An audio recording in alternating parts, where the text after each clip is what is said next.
Whoa! Did I really just hit 2 million views on my channel? Dang, brother.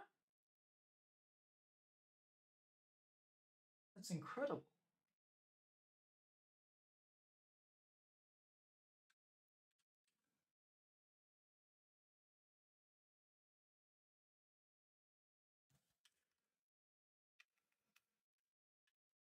No, that's not how you spell it. Hey, yo, Elijah Gilbert, how you doing? Welcome, welcome.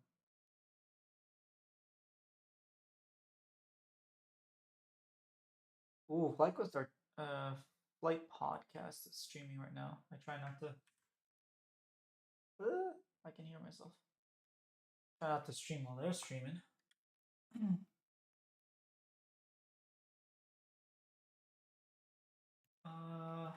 Let's see.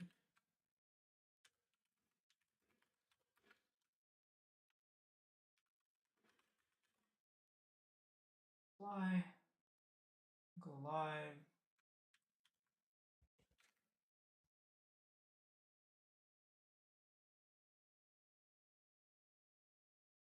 Alright, we're live everywhere. Congrats. Thank you, thank you. Yeah, that's crazy. I just started YouTube this year, man. I don't think it's normal to hit 2 million views in your first year. At least, I think it's not normal.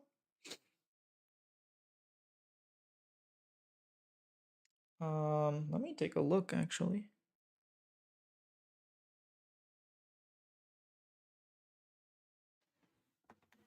Yeah, I'm happy. That's cool. Alright, I got all chat here.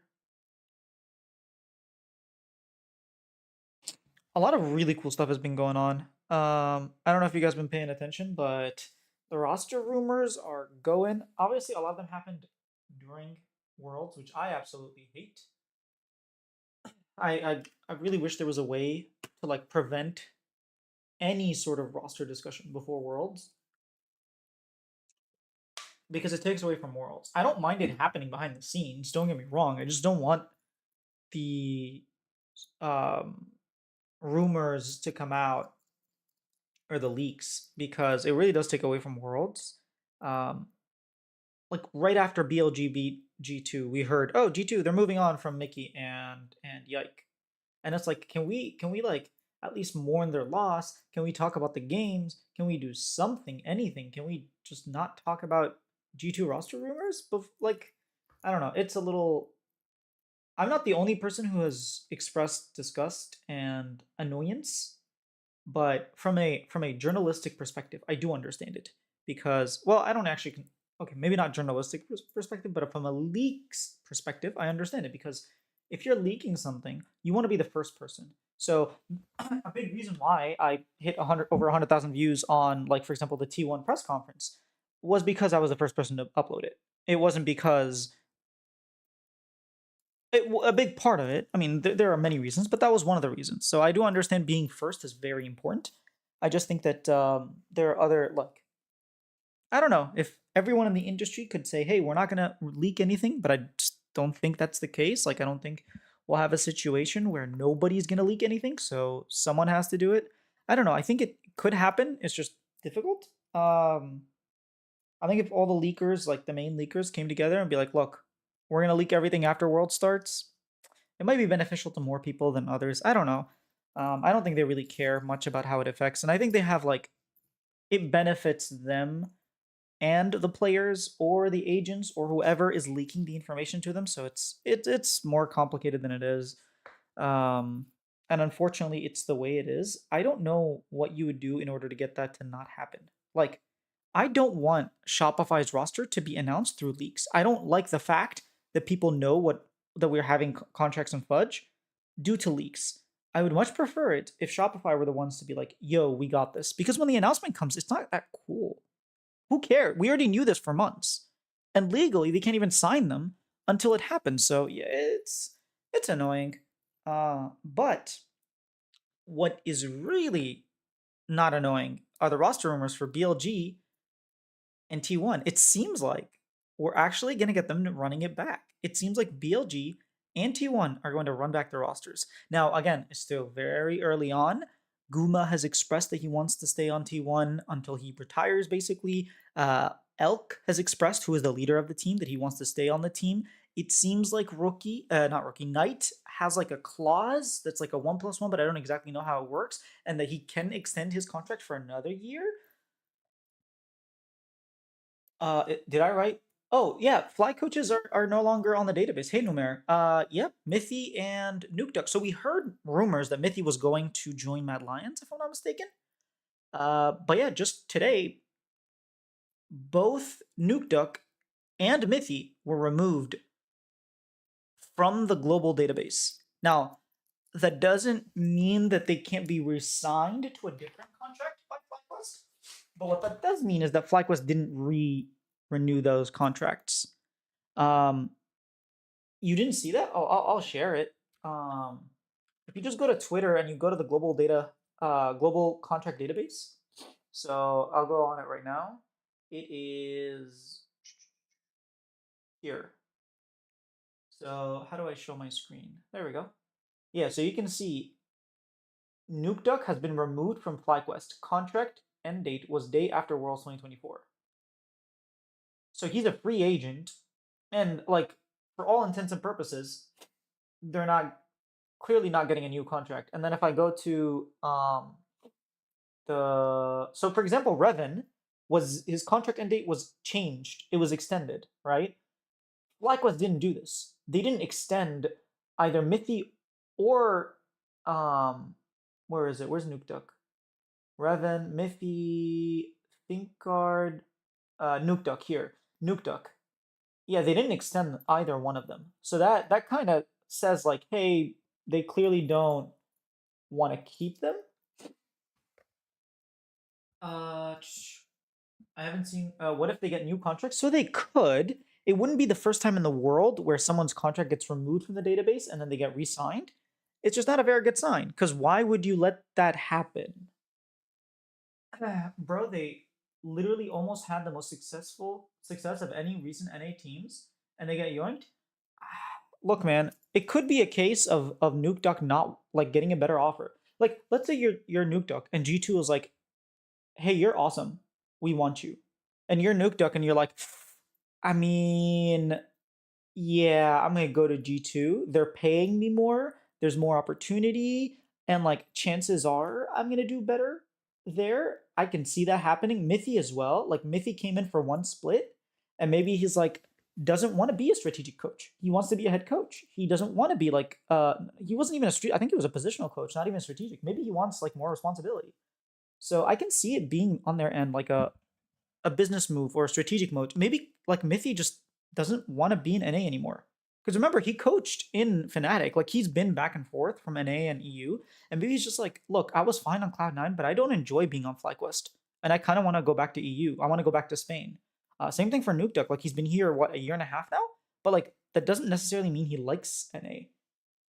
And maybe he feels like he kind of peaked at where he can get, and this is the highest he's going to be and he went another way. Or it could be FlyQuest being like, hey, while we saw a lot of good things from you, Nuke Duck, there are certain things that we've been telling you to improve on that you haven't.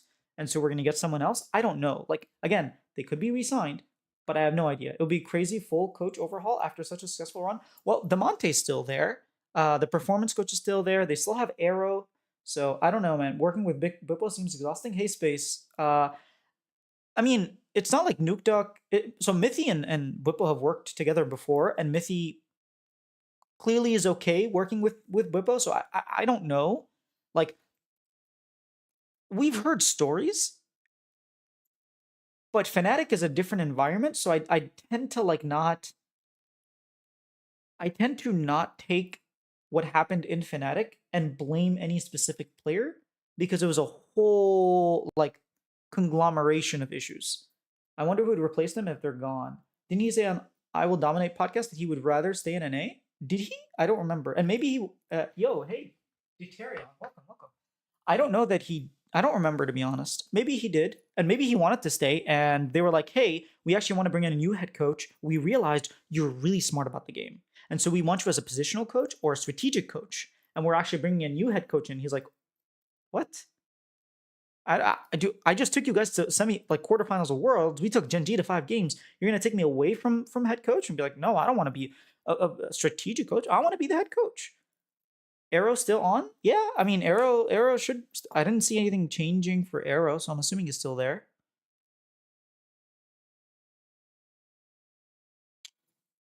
Yeah, I assume he's still there. He's a yapper. That's all. That's all. That boo. That's me. Uh, I don't know. Like again, this is like super early on in speculation. It really could just be I'm making this up or not making this up. He said he wanted to come to NA to try something new and he switched to coaching. He didn't want an EU coach position at that time. Oh, okay. Well, let me actually hop in and ask the flight crew if they're on. Does the contract ending mean that they are off the team? I'll ask in a second. They're playing ads. But doesn't mean he wouldn't go to G2 or somewhere else. Dude, honestly, if I'm G2 and I'm like, hold up, Mithy's contract is ending. Or like, let's say I'm Mad Lions and I'm like, wait a second, Mithy's contract is ending, Nukeduck's contract's ending. We got some coaching positions because we got rid of one of our coaches.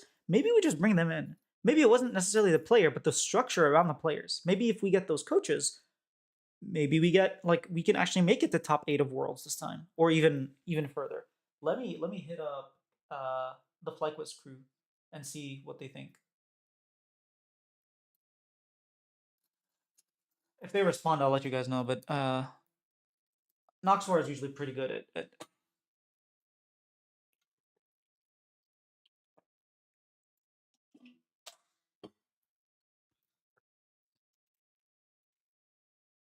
yeah, I don't know. The fact that both of them got removed on the same day as well kind of feels like they made a decision. I don't know. I don't know. They're not responding. If they respond, I'll let you guys know. But they haven't responded as of yet. I don't know that they have any like inside information or anything like that. But in general, like flight coach is gone. Yeah. Hey, victory, I guess. Yeah, FlyQuest, Mithy, and Nukeduck are no longer on the database, so they've been removed. Their contract has ended, which means they didn't get re-signed, which means maybe they go. We did hear rumors of Mithy going to Mad Lions, if I'm not mistaken, or some EU team. I think it was Mad Lions. We heard rumors, but now that his contract is up and they didn't re-sign him, like it really does seem that they're just getting crazy that this T1 lineup might stay together. Yay! Hey, Flower Can Bloom. I'm so excited. They reportedly still want to be together. So yes, I've heard of contract removal and resigning before. I don't think it's 50-50. I think it's more than 50. I think it's like 60-40 that they're out because in general, people just resign. That's like the most general thing. And the fact that we heard rumors of Mithy leaving already kind of leads to the let me see. Yeah, kind of makes it seem like that's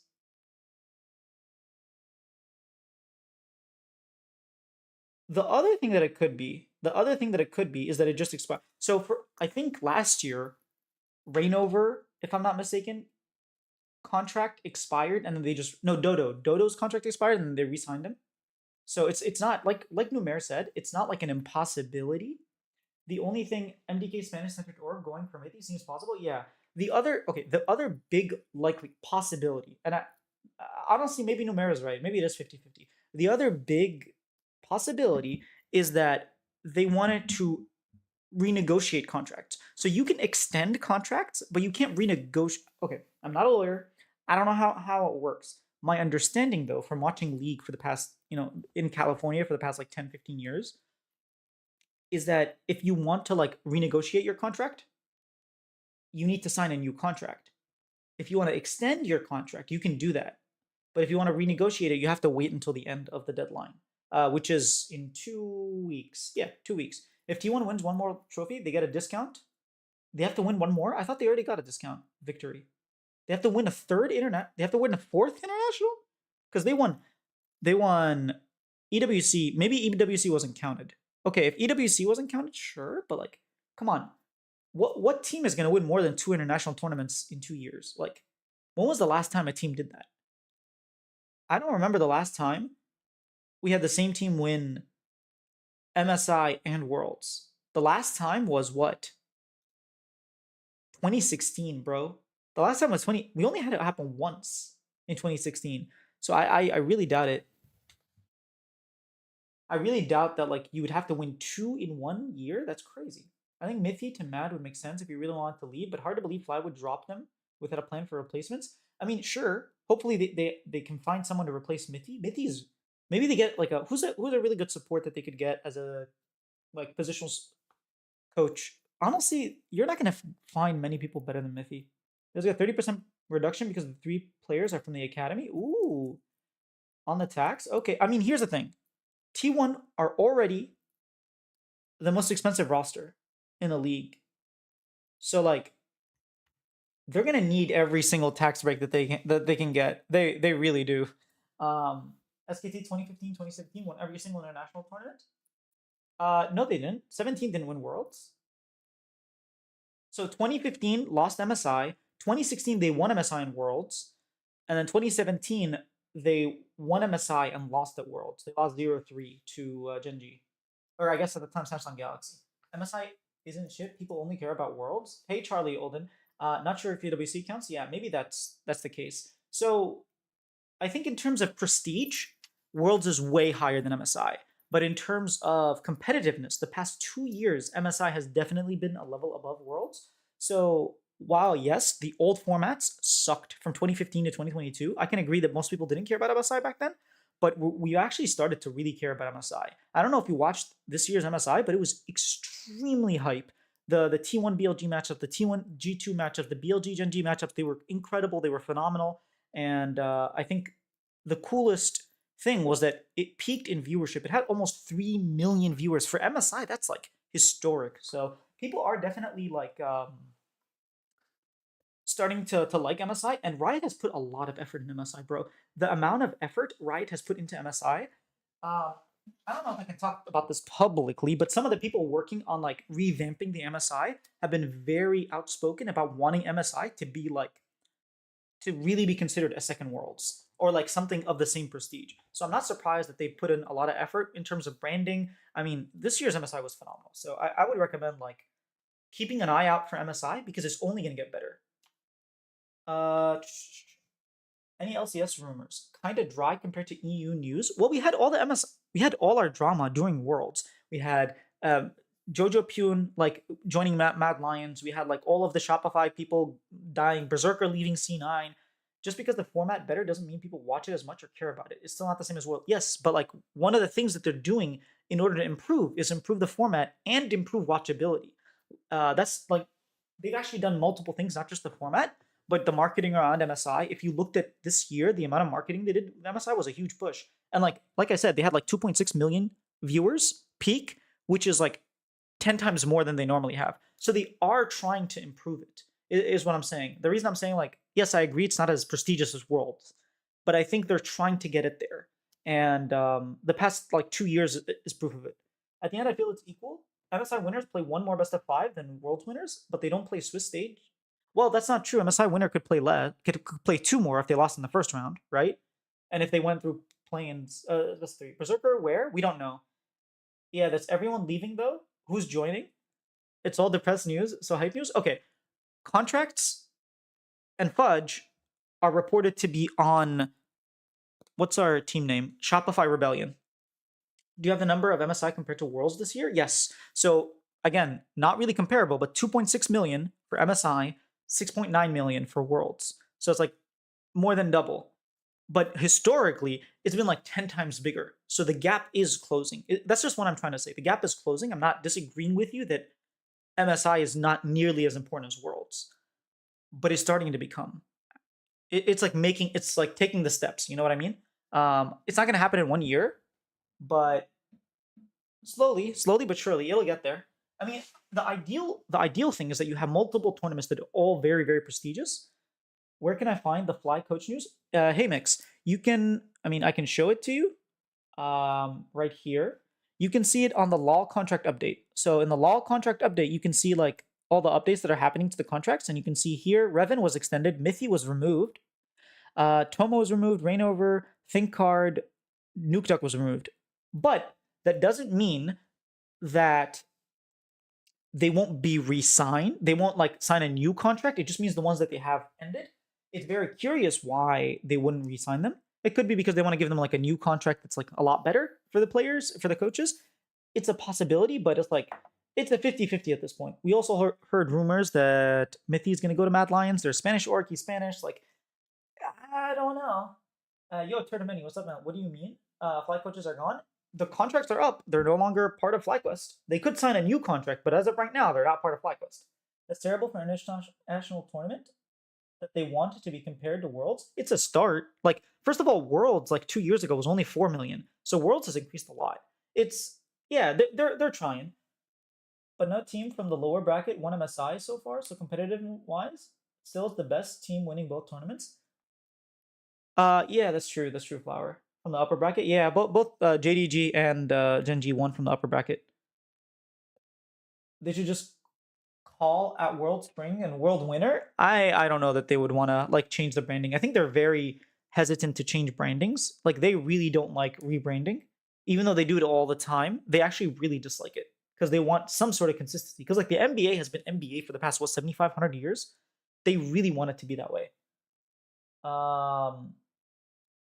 All right, maybe they're trying to get more W2 bucks. Yeah, maybe. Can you go over all the rosters you know for NA? Yes. So let me pull up just the team, the teams. The actually, let me okay. Global contract database, and then lol, and then from there I can just go team by team. Okay. Let's look at this together, shall we?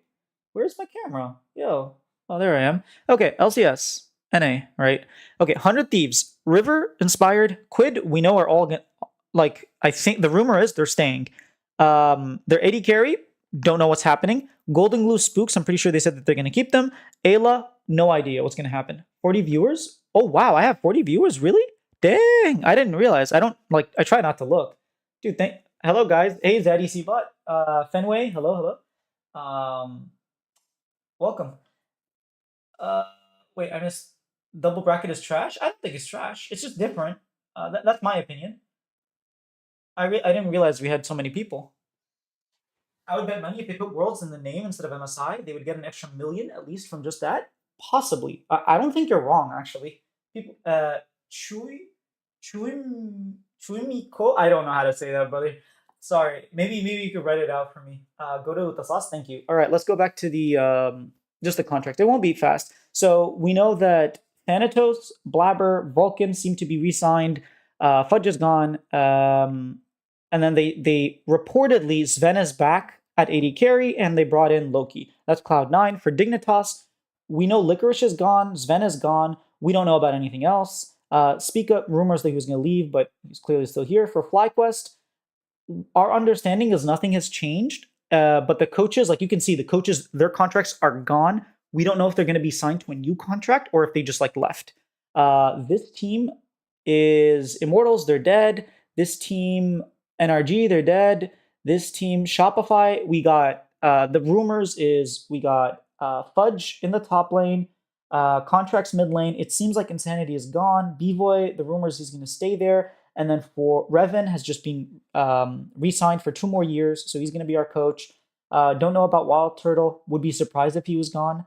And then for the support, LLA, maybe Ackerman. We don't know. For Team Liquid, it seems like they're just going to stay with the same thing. But Reignover's contract expired. Maybe they're going to sign a new deal. We don't know. And they're reportedly brought in Swifter, who's another Australian, like Spawn, in as a coach, positional coach. So those are all the roster rumors as of right now.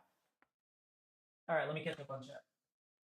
But then they would have to do skins. Ooh, that's a good point. And all the winners, they would need to treat the same as Worlds. Honestly, I would do it. I would give more people skins. It gives them more motivation to like play the game and like be in LOL esports instead of going to other places. Your clickbait work? It's not clickbait. Yo, Island Quackers. I like that name, Island Quackers. I mean, just imagining like ducks all around the island quacking, and you trying to like be on like not a cantilever. What are those things called? The little bed cloth beds that you tie between two trees. My brain is blanking. Um, that's what I imagine when I see your name. More like 50? Dang, bro, we're killing it. That's so cool. I guess that it is clickbait at this point. I only clicked because I saw FlyQuest coach is gone. Okay, maybe I over exaggerated. Double Elim has less room for upsets. It does, but it also has like really cool rooms for matchups. So if you want to see T1 play as many games as you want them like not everybody's there for the upset. Some people are actually fans of the big teams. Um, Also, Mithy Nukduk would be closer to their families and friends in Europe. That is true. I'm a Shopify super fan. Yes. Dude, can I ask why you're a Shopify super fan? I love seeing more fans, but I'm happy. Probably our roster, right? Only 2 hours away from Berlin to Spain, Berlin to Norway. Oh, I didn't know that. Really, from Spain to Norway, it's 2 hours? Are you sure, Flower? I'm gonna fact check you. Maps.google.com. All right, Norway, and then directions in Spain. It's kind of far, bro. Is it really just 2 hours by plane? It is a 33-hour drive. Okay, okay. By plane, it's like, yeah, never mind. It's definitely like 2 hours or so. I don't know why it's not showing me that you can fly it, but apparently you can't fly there. Google Maps is acting up. Anyways, where were we? I don't know, man. Having a lower bracket kills the momentum. Hey, Grandark, what do you mean kills the momentum? The reason why Worlds is so hype is because teams only have one chance and it's great for narratives. Yeah, but like let's say T1 lost to TES and then made it all the way through the lower bracket to face like Gen G and BLG and like what other really strong teams, like a rematch with TES and LNG and like FlyQuest, and they had to go through a really tough bracket and still won. It's harder to do, but it's still quite hype. And I think like what Worlds provides is that like this is one shot and there are going to be upsets. That's what Worlds provides. What MSI provides is like this super intensive, rigorous, like 6 days a week, 1 day off, 6 days in, 1 day off, like super hyper intense, hyper focused battles between all the best teams in the world. So it's a different viewing experience. And I will say, not everybody wants the upsets. Like some people want upset potential, and some people don't. And I think what they're trying to do is to give everybody something. And that's why the third international tournament that they're doing, First Strike, it's going to be more of like a more of a what's the word, like a challenge, more of like, hey, this isn't exactly how the game is played, but we're adding these like pseudo limitations, kind of like chess. There are these super rigorous formats, right? And the World Championship, and then there's like Chess 960, which is like, hey, we're actually changing the rules of the game. It's going to be super fun, but we know that like the one that wins this isn't the best team in the world. Like it's a different skill. So I think they're testing different things. And I like that. Because like, hey, if you're looking for upset potential, Worlds is your thing. And obviously it's the most prestigious thing. But if you're looking for like, hey, I want to see the best 4 or 5 teams in the world, like all compete in a super hyper competitive environment to find out exactly who's the number 1, number 2, number 3, number 4. Like I want to know that, right? You have that with MSI. And then like now for First Strike, if you want to see like, hey, I want you to throw curveballs and see who's the best at adaptation, who can go with 50 champions band. Like that's what I want to see. That's now you have that too. So I'm actually down for it. I can see why you might like one format and just want that format for everything. But with MSI, like that format sucked. I'll be honest, single Elim for MSI sucked. Especially like there was 1 year where we had 86 best of ones. Like it was messed up. T1 roster rumors in here. I'm here for that. What's going on? Hey, Nas and John. It looks like T1 are staying together. Guma said that he wants to stay. He wants to retire on T1. It looks like the roster is going to actually maintain. Like that's the current rumor. T1 are doing everything they can to keep the roster. That's got to be by plane, yeah. Europe is tiny as hell. I know, but like on the map, it looks so far away. You know, I'm not hyped because of that. It's just literally the name.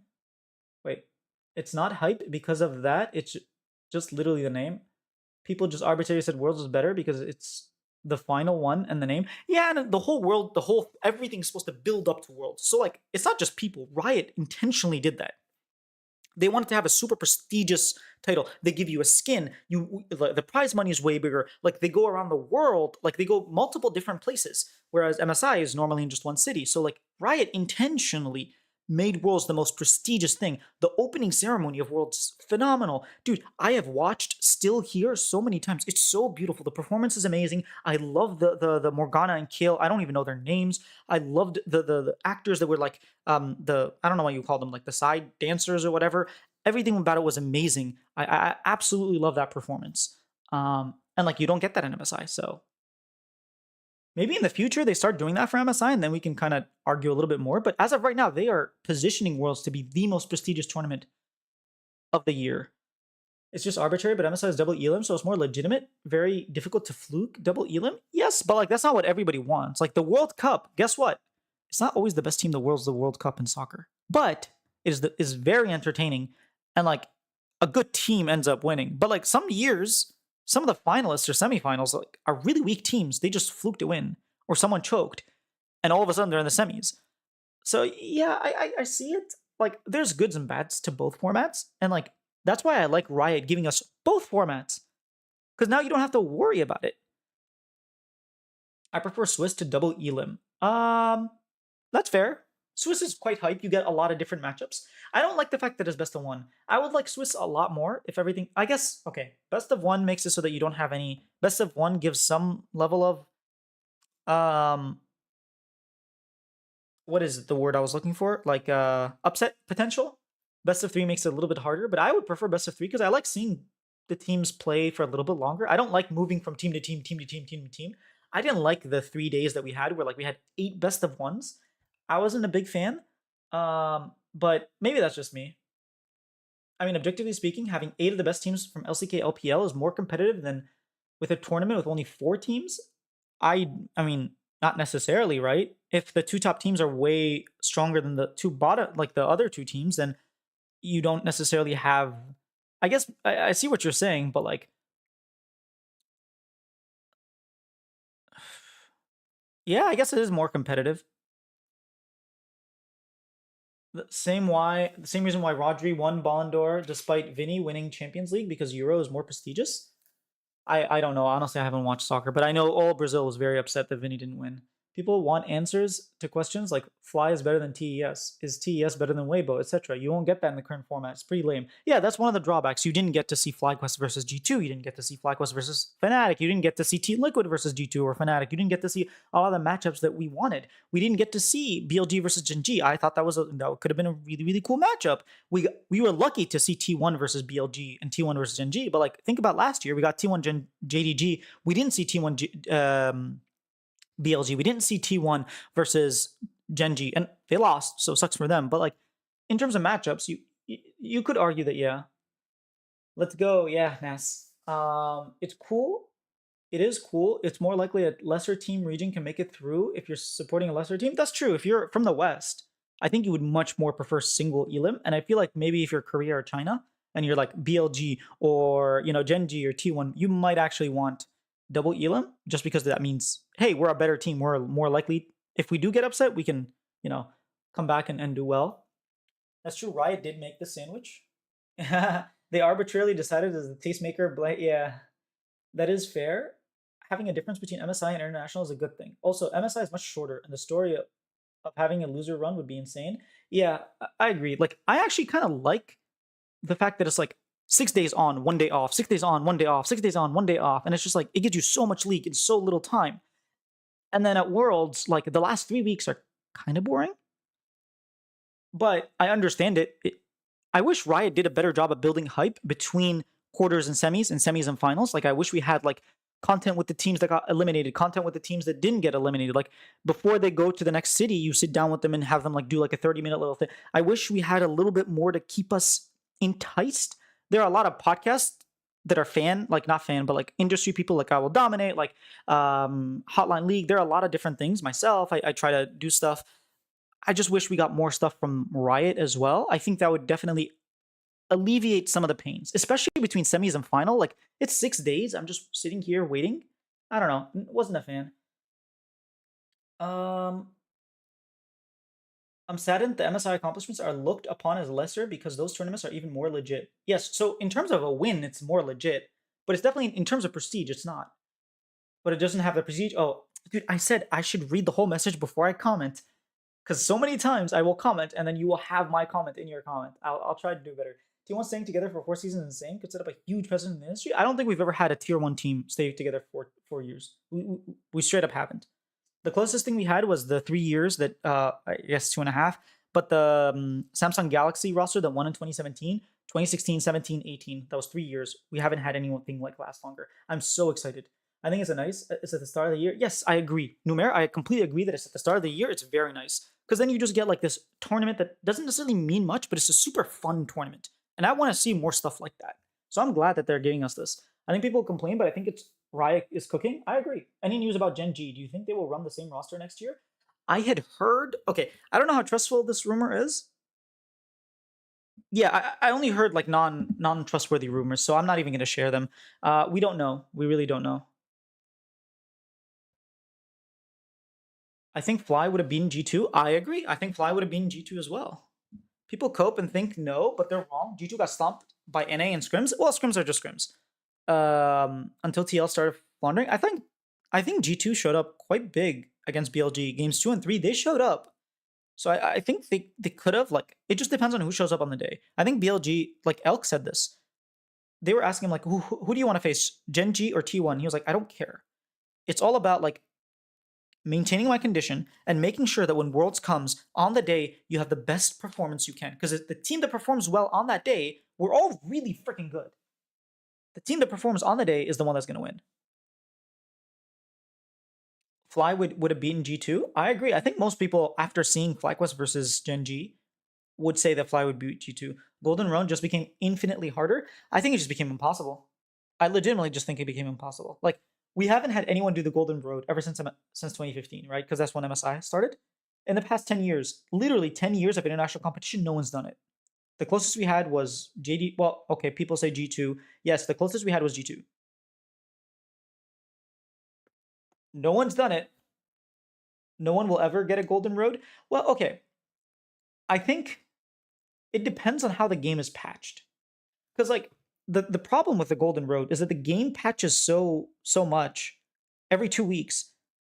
And then even then, between the splits, like, it changes drastically. Like, you have 80 carries at Summer, and then at Worlds, you're not playing the 80 carries anymore. And it's like, that's not fair.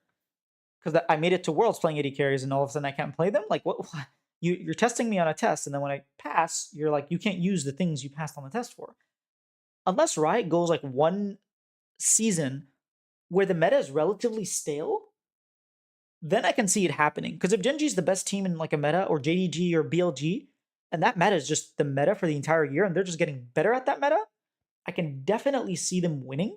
But even then, when you have like a meta for a long time, it sometimes counters do happen, and like even without patching, you can get different metas. So it really depends on like the meta, but we'll end up seeing. Uh, Dude, honestly, I feel for certain styles, Elk is honestly so cracked, best AD carry, but T1 completely warps the game and doesn't allow people to play the normal game. I agree. We saw Elk versus T1 last year, and he destroyed their bot lane. He did Elk and On did illegal things. Elk, On, and Jun, because Jun was like constantly pressuring them. And then this year we saw what happened, and it was like Keria and Guma got the better of them. So I think the meta definitely suited him last year better. Even in spring, like the meta was really good for Elk and On, and they were just constantly playing the Kalista lanes and diving 3v2. But yeah, we'll just have to see, right? What the meta is going to be. But I do think Elk is like the best AD carry in very specific metas in the world. It's amazing. His glow up is just phenomenal. But Elk is honestly so disgusting good in certain instances. But if not chronologically, nearest is SKT-T1. Yo, Dunits. Yes. If you're not taking chronologically, they were the closest, but I don't think it makes any sense because you can only... Their Golden Road had already ended, so they can't even continue because their Golden ended at MSI or Summer Finals, right, in 2016. So you can't really say that, but I see what you mean. Okay, guys, hear me out. Gen G Barrel? Why would they take Barrel? Wait, Grandark, let me read. Probably too expensive, but isn't that insane? Barrel's contract will end this month? No, why would you get Barrel? I don't understand. His mechanics look like absolute garbage. The only thing he's good for is shot calling, and guess what? Lehens is a world class shot caller, and so is Chovy. Like Chovy has actually taken a lot of responsibility. So I don't see what the logic would be. Beryl is too coin flippy for Chovy's control playstyle. I think people will complain that T1 gets meta favorism for Worlds, but they also got cucked in summer meta. The summer meta was hella stale viewing wise. I don't think it's about the yes, T1 the way T1 plays is very exciting. What does Riot do for Worlds? Buff exciting champions. T1 play the exciting champions. So I don't necessarily think it's a like favorism. I think they just have a style that is entertaining. And guess what? That's what they want to see. Isn't it better though? Genji is too controlled and they don't have much clutch. Well, I don't think Beryl is necessarily. Well, okay, he was clutch in 2022. I'll give you that. But like the past 2 years, he's looked quite abysmal. So I don't know. I think 2022 was the last good year of Beryl. I think 2023, 2024 were really rough. Really rough. Lehens is better overall. I agree. I think Lehens. Okay, Lehens choked. Like for all intents and purposes, Lehens and Pays was the biggest choker, but Lehens did not play very well.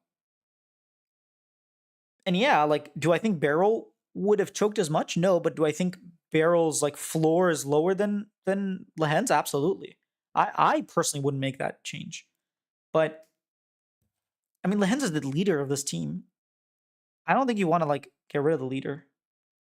Any news on Berserker? I think he might go to Fear X. B&K Fear? Really? No, not. We haven't heard anything from Berserker. We know he's not going to Lions. Oh my god, I forgot. Someone asked me about NA, and I forgot about the new two new teams. Disguised. We said was going to. Disguised have Licorice. No, that's Lions. Lions have Licorice. Audi.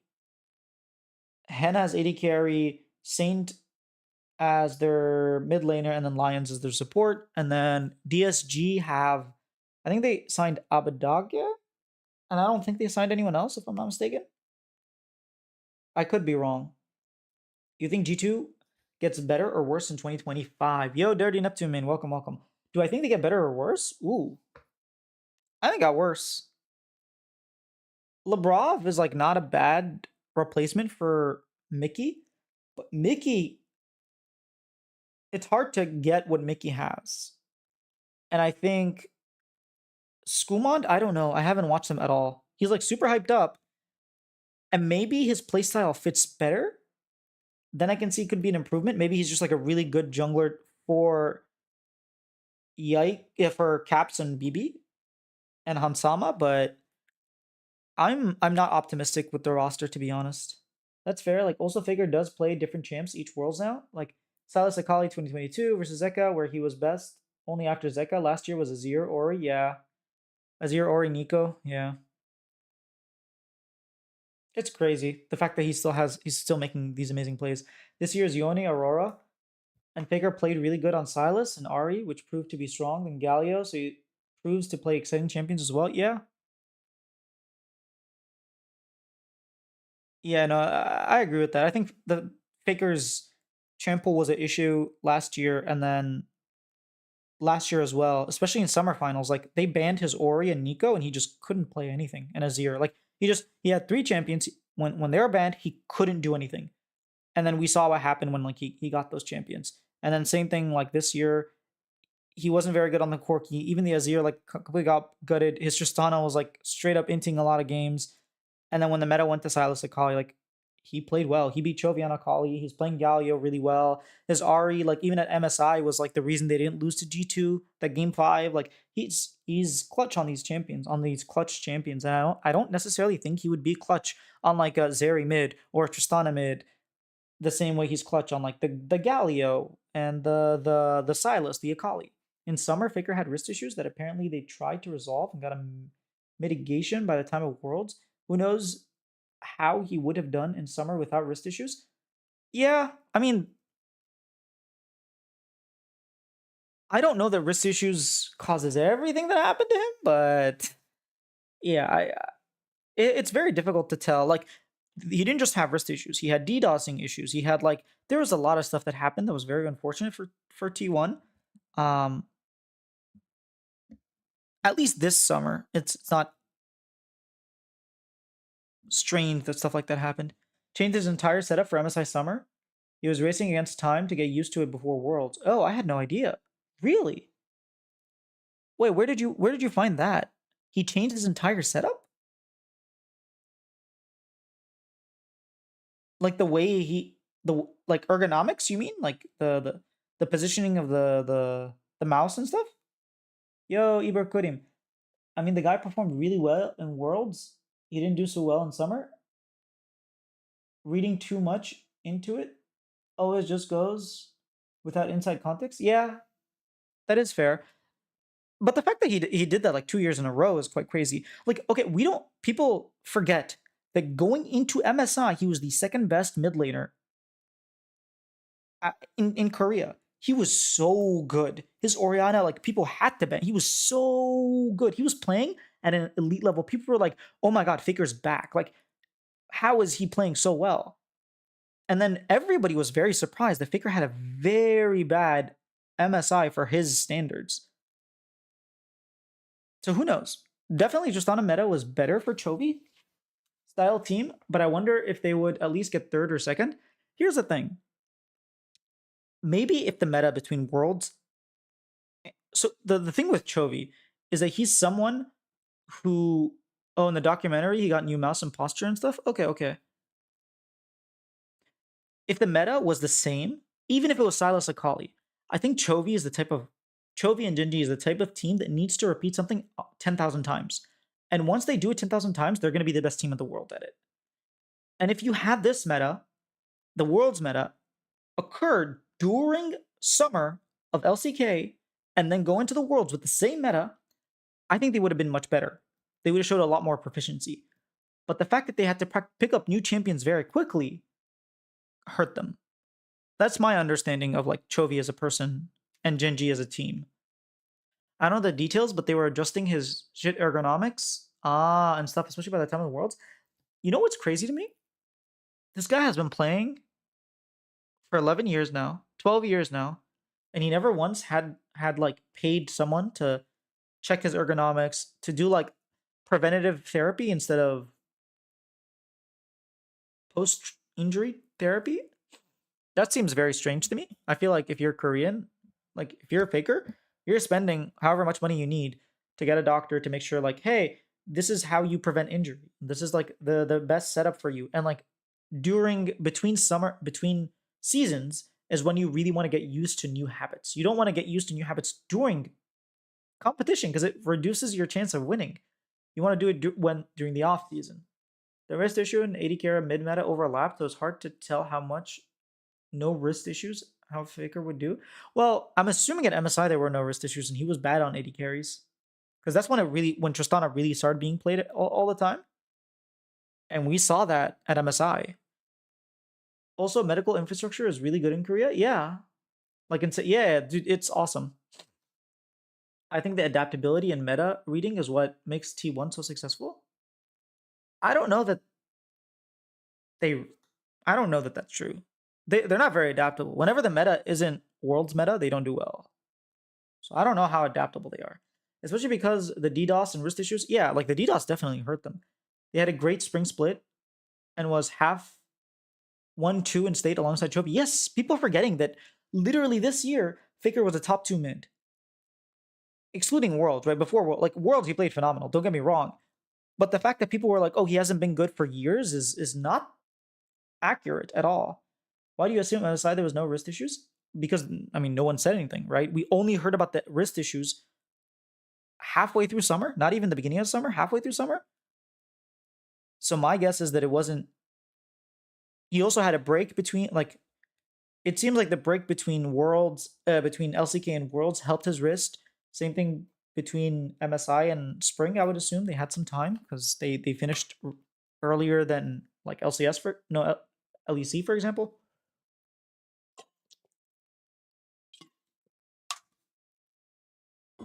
I mean, we have no dates, so it's very difficult to like guesstimate.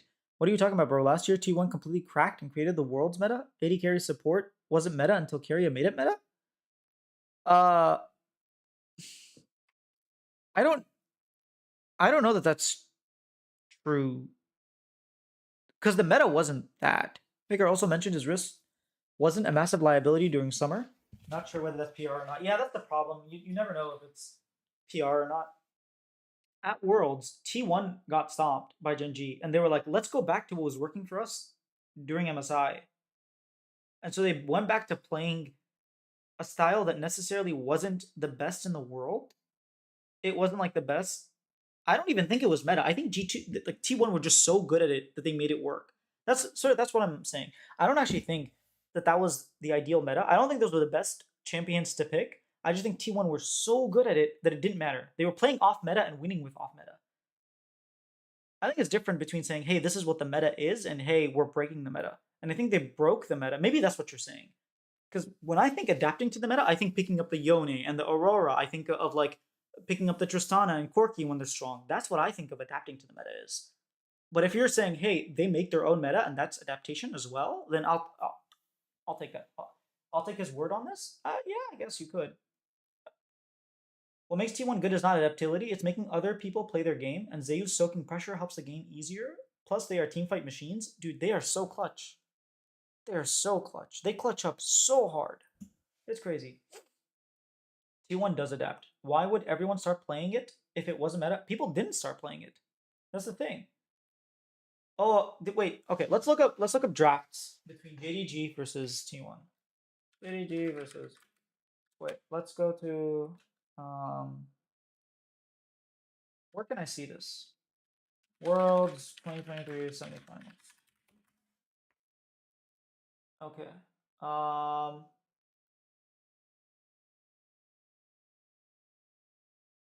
just want to see the games, man. Please give me the games. I want to see the here. Okay. We had JDG was playing Zaya Alistar, Callista Senna, Varus Ashe. So they did play some double range, and then Zeri Lulu. So they did try and play it. Let's look at what BLG Weibo were playing. They were playing the Varus Ashe, Callista. Okay, yeah, I mean, Callista, Caitlyn. There were 3 games here as well where there were double AD carry. Let's look here. I mean, it was definitely the minority. There were some games, you're not wrong. It's just, I'm looking at all the games, and pretty much JDG played 2 games the entire tournament of double ranged. Like double AD carry. It was pretty much mainly T1. Even Weibo played like 1 game. And T1 didn't even play double ranged in the finals. They didn't even play that. Oh wow, there's a bunch of messages. Hold up. Because people just copy what they think the best team is playing right now. Maybe adapting isn't the right word. I don't think adapting. I think they're good at creating their meta and making it the world's meta. I would agree with you there, Numer. No, you're right. T1 were so good at their own style that the other teams were forced to abandon the real meta, not necessarily because T1 found the real meta. I think they broke it for sure. It is appeal to authority to say because Chovy does it, it's always correct. Or Faker, rather. No, they did. You had Missing starting to play Ashe support. Yeah, he played a couple games, which wasn't the meta. You're right. Like, they did influence the meta a lot. It was Ashe, Callista, Varus, Kate, duo bot lane meta. Ashe, Senna. I don't think we saw any Ashe, Senna, but we saw Callista, Senna. I forgot Senna. I mean, T1 likes to draft to counterpick for matchup, right? So it makes sense that teams would change up their drafts in response. Yeah, I mean, it's a very interesting game. Like, honestly, this discussion is quite interesting. What is meta? Is meta just what works? And if off meta is working better than meta, isn't off meta just meta? And if off meta only works for T1 and doesn't work for the other team because they actually lost whenever they tried to play the T1 comp, is that really not the like? What is meta? Who knows? And like, here's the thing: T1, even though you would say like, oh, T1 double AD carry bot lane is the meta, they didn't win because of that. They were actually losing. They only won because Owner had amazing plays, the flash, rel stun, the amazing Azir shuffle. Like, I feel like they almost won despite what they had, if you know what I'm saying.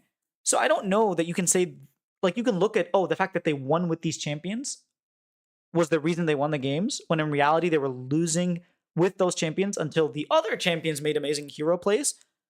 I don't know. It's kind of hard to pinpoint. I think you would have to. This is okay. I'm a nerd, but when I start talking about this, I'm like, oh, I would love to do like a research paper. I would love if Emily. This is something I feel like Emily Rand or Kelsey Moser would definitely do. Like they would write an analysis of like the champions, the influence, like a semi-objective, like this is what we define by influence, right? How often did this champion do A, B, and C? That is what we're saying influence. How often do they have a positive influence in the game using stats and eye test? And then come up with like, this was what actually had the highest win rate. And this is like, maybe uh, Ash Varus bot lanes or Kalista Senna bot lanes were a negative influence. And actually, if you picked them, you had like a negative win rate, a worse win rate. But if you had Azir, that made up for it. And if you had Faker on Azir, that double made up for it. I would be very interested in something like that. Also, they only lost 1 games in the knockouts. So it's very hard to judge T1 necessarily when they were so dominant. I feel like this year was a lot better. They lost 4 games, for example, double the amount, 4 times the amount of games. So it's a really cool like research paper that I would be very fascinated to do myself, but I'm not that smart on about the game to like be able to define this is what I'm defining as influence. I feel like I would want someone a little bit more academic in the game to do something like that.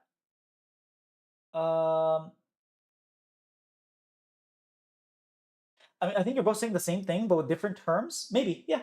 You're in agreement? I think so. I think me and Nomera are like a lot more in agreement now than when he first made this statement. Well, the meta shifted after Team 1 played it in quarters. The JDG played it for semifinals. True. And Team 1 changed it up for the finals. So was there even a meta at that point? If you're just playing everything? I mean, I think genuinely think that T1 just drafts what they perform the best with. Yeah. I think they're not intentionally trying to break the meta. I agree. That's literally what they said. They were like, oh, we lost to Gen G. We realized, like, hey, we just can't play the champions as good as everybody else. We're just going to lose if we do this. So let's go back to what used to work. They straight up said that. I think Keria is the best at cracking the meta. He added Renata, Pike, etc. into the meta this time. Yeah, he did. Again, like, is that technically the meta? Or is that just Keria picks? Because, like, would you say Seraphine mid was meta? Despite it working against Gen G? Like, they won a game and they had to ban it every other game? Now that you mention it, shout out to Emily Rand on the analyst desk for shining light on BLG and LPL in general. Yes, Emily Rand was, honestly, this Worlds was great. Emily Rand, Shocks did a phenomenal job this year as well. I thought this Worlds was like, in terms of the desk, it was really good.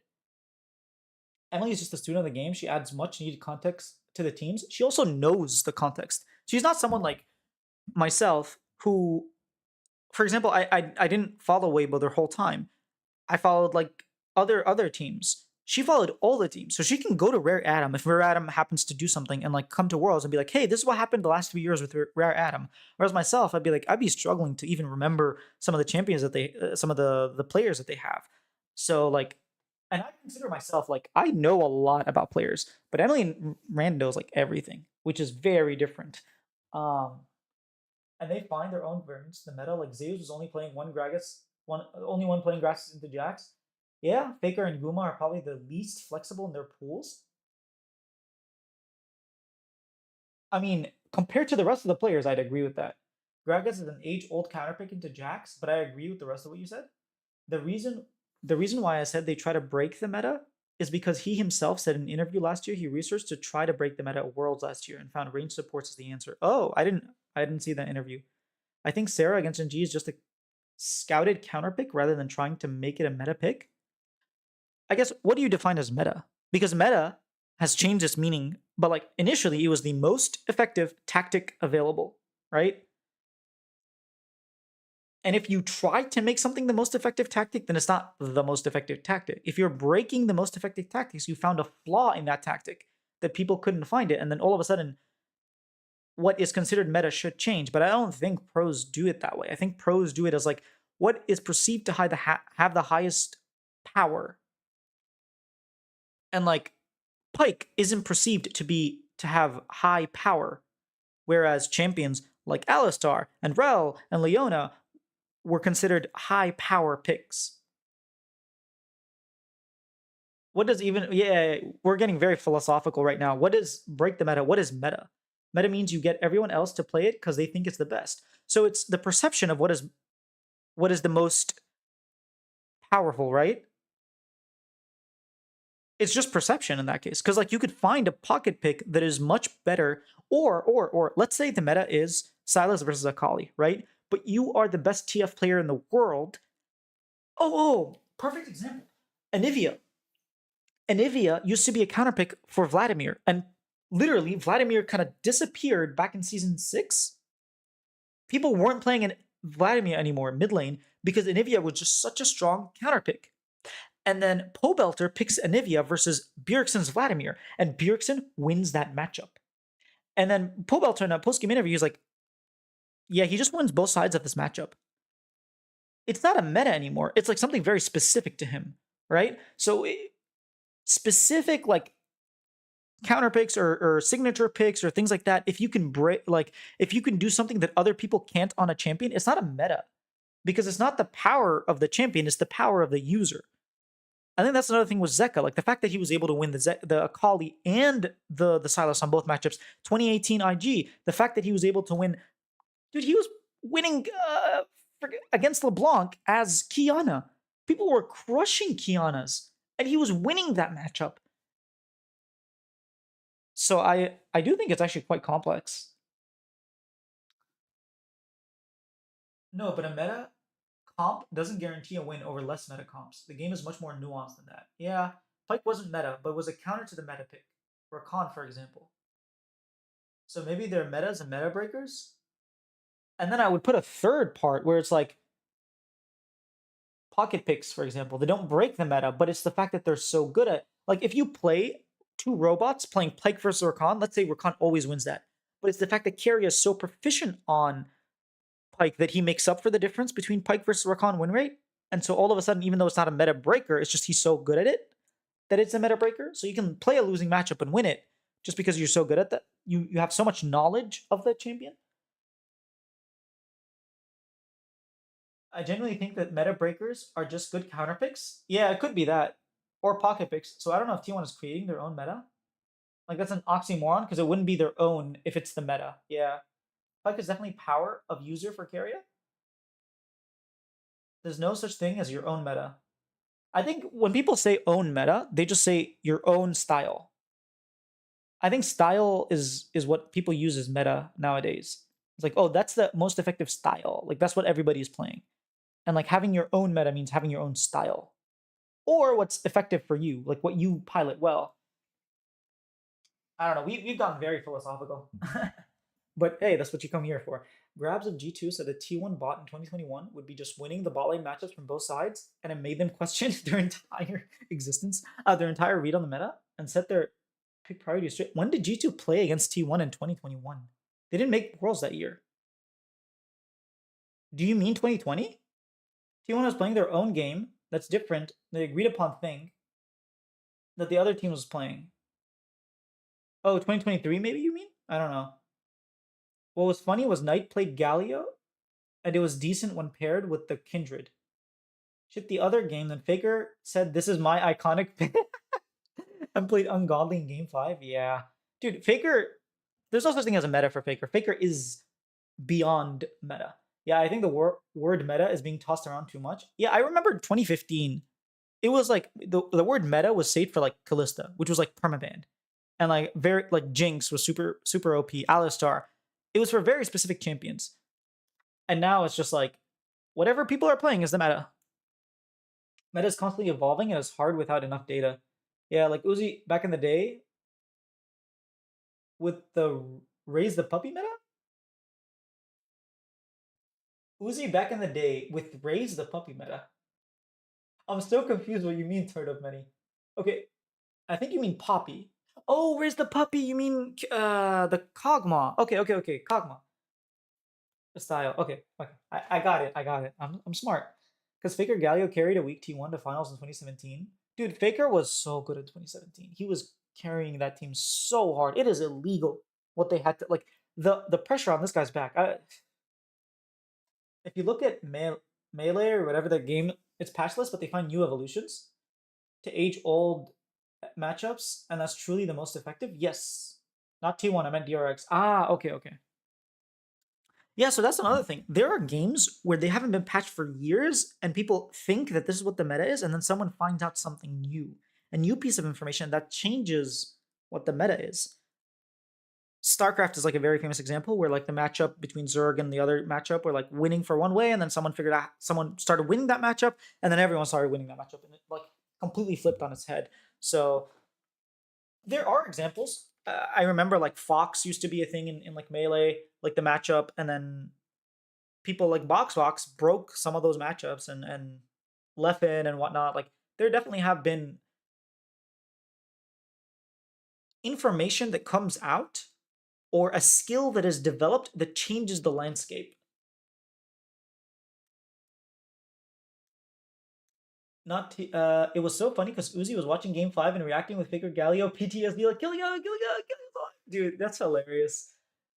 I still love Xiaohu just being like, Galio's coming, Galio's coming, Galio's coming, Galio, Galio. And they're like, Galio's not in the game, man. You're traumatized. Stop. Because he was worried about Faker carrying the fight, then he did. Yeah.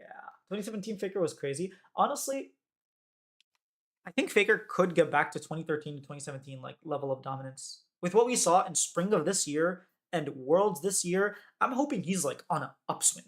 I would be amazed. The game has been patched, so he can't do what he's doing, but 2017 Faker equals 2018 LeBron Carrier. Dude, he was like KD 2018, man. I see what you mean by LeBron, but like that guy was finals MVP. Can you imagine one entire year of League with just one patch? Would be low-key insane. It depends on what patch. If it was like 80 carry mid lane, I would be very sad until someone finds out how to. It wouldn't be the same, not gonna lie. I like the volatility of League. I agree. I like, honestly, I was saying this 2022 to 2024, like spring, I loved the meta. It felt like you could play anything. Everything was viable. Maybe not from a professional standpoint. There was clearly things at the top, but you could just do whatever you wanted. We were seeing Soraka mid. We saw earlier this year like Sion mid. We saw Zac winning games. Like we saw the Zac top counter picks. We saw like so many like really cool things come into the game. And it feels like when summer started, there was clearly like Tristana was like 54% win rate. There were just things that kind of broke that balance that we had for 2.5 years, I feel like. And even myself playing League, I felt it. Hopefully going into 2025, we get rid of all that and we're like back to like relatively balanced. I hope Faker has a year where he wins at least one or two splits and one of the world titles again. Another world's numeric? Dude, how selfish can this guy be? Just win another world? 6? Brother, this guy's won 5. As where he looks better than everyone else can take over again and would be fine. Oh, like his last stand, his last dance. He has like one more phenomenal year, 2025. He wins everything. He does the golden road, and then like he loses gracefully. I can see that, sure. I'm just at T1, can't win domestically. Yeah, it is. It is. When you look at the T1, they've lost 5 domestic titles. Well, they made four finals in a row, and then we're third the next time. So it's a little sad. I do agree with you. Um, World's 2022 meta was crazy, to be honest. One of the best alongside 2019. 2019 was really crazy. I agree, but I was talking more about like solo queue rather than Worlds, because you're right. Worlds was always different. I don't think they ever answered. Okay, yeah, flight check never answered my question. Oh well. Dude, summer. Wait, purely subjective, by the way. Oh yeah, I mean, I think a lot of people really enjoyed the 2022 Worlds meta. It's not his fault. Dude, summer patch sucked for me personally in solo queue. I agree. I had to roll swap to 80 carry to win because mid felt horrible. Dang, bro. I was playing support, so I didn't necessarily feel it. I was just playing Soraka because I was really enjoying Soraka and I was made it to Emerald for the first time. But that's not saying much. I've never actually tried to play ranked. It's not his fault he won 5. He's just better. I know, but like, come on, man. What about my Chovy, my Knight? What about like all these Bin? Come on, Elk and On. They just. What about all these other Viper? He wants a second. My guy Peanut is about to retire. He didn't even get one. My guy Peanut didn't get one. Come on, bro. Tarzan, Gala, Scout. I guess Scout has won one before, but Gala, 3-time or 2-time? How many times did he win? He won twice, right? He won MSI twice, and this guy can't even get one Worlds. Come on, brother. Brother Genshin, where are you to save us? The only man to take down T1 in recent years. My guy. Imagine how Chad you have to be spamming Genshin, not even play League, and then win Worlds against Faker and that T1 team. That's messed up, bro. It doesn't have to be Worlds. It can be MSI and some domestic titles. Sure, I'll give you that. I'll give you that. And then Chovy can take over from there. Um, Metas shifting this year have been so volatile for me. When Senna was hella broken, dude, they made Senna broken for 2 patches, and then they were like, okay, we're completely reverting her, and then she was sucked for 4 patches, and then they reworked her to be a support and not an AD carry, and she was busted for 2 patches again. Like, I don't know. This summer was not great. I one tricked to Emerald, and now I'm gold level again. Yeah. Peanut not retiring? I thought he said on a post. Wait, what? Peanut's not retiring? Hold up. I think. Oh yeah, I think I know what you're talking about. In the Twitter post, he was like, "I hope like, that I do better later." Right? Peanut sama. Ah, Odia Wang Ho. Okay. Let's see his most recent. It's been 3 weeks since it's in English. Interesting. It's been 3 weeks since I've taken a break. After winning LPK, I wanted to do the same at Worlds. Unfortunately, despite all the hard work, I can't achieve what I aimed for. There's one thing that surpassed my effort: your love and support. The applause from the live fans. It will forever be my motivation. It still bums me out that my 2024 season couldn't find a beautiful ending, but I'll give it my all to leave no regrets in the rest of my professional career. I really hope that means more Peanut. More Peanut. He's not retiring. I'm so happy. Dude, this day just got awesome. I can't wait to see Peanut again, man. I really hope he stays on Gen G and like wins worlds and stuff. I'm such a huge fan. I think I told, by the way, this is just like completely a joke, but I told Shopify or someone at Shopify that if they sign Peanut, I will get a tattoo, like an ephemeral tattoo of Shopify if they can sign Peanut. I'm that big of a fan. Faker beat Cream, Chovy, Knight in World Finals, all the new age in World Playoffs. Yeah, all of the new age mid laners. That's true. I was playing Senna carry rather than support at that time. At this point, I'm considering role swapping to support because I view the game more strategically than the fist fighting mid. Honestly, go for it. I definitely recommend playing multiple roles because it does give you a better outlook on the game. And support is just so broken. Dude, let's be honest.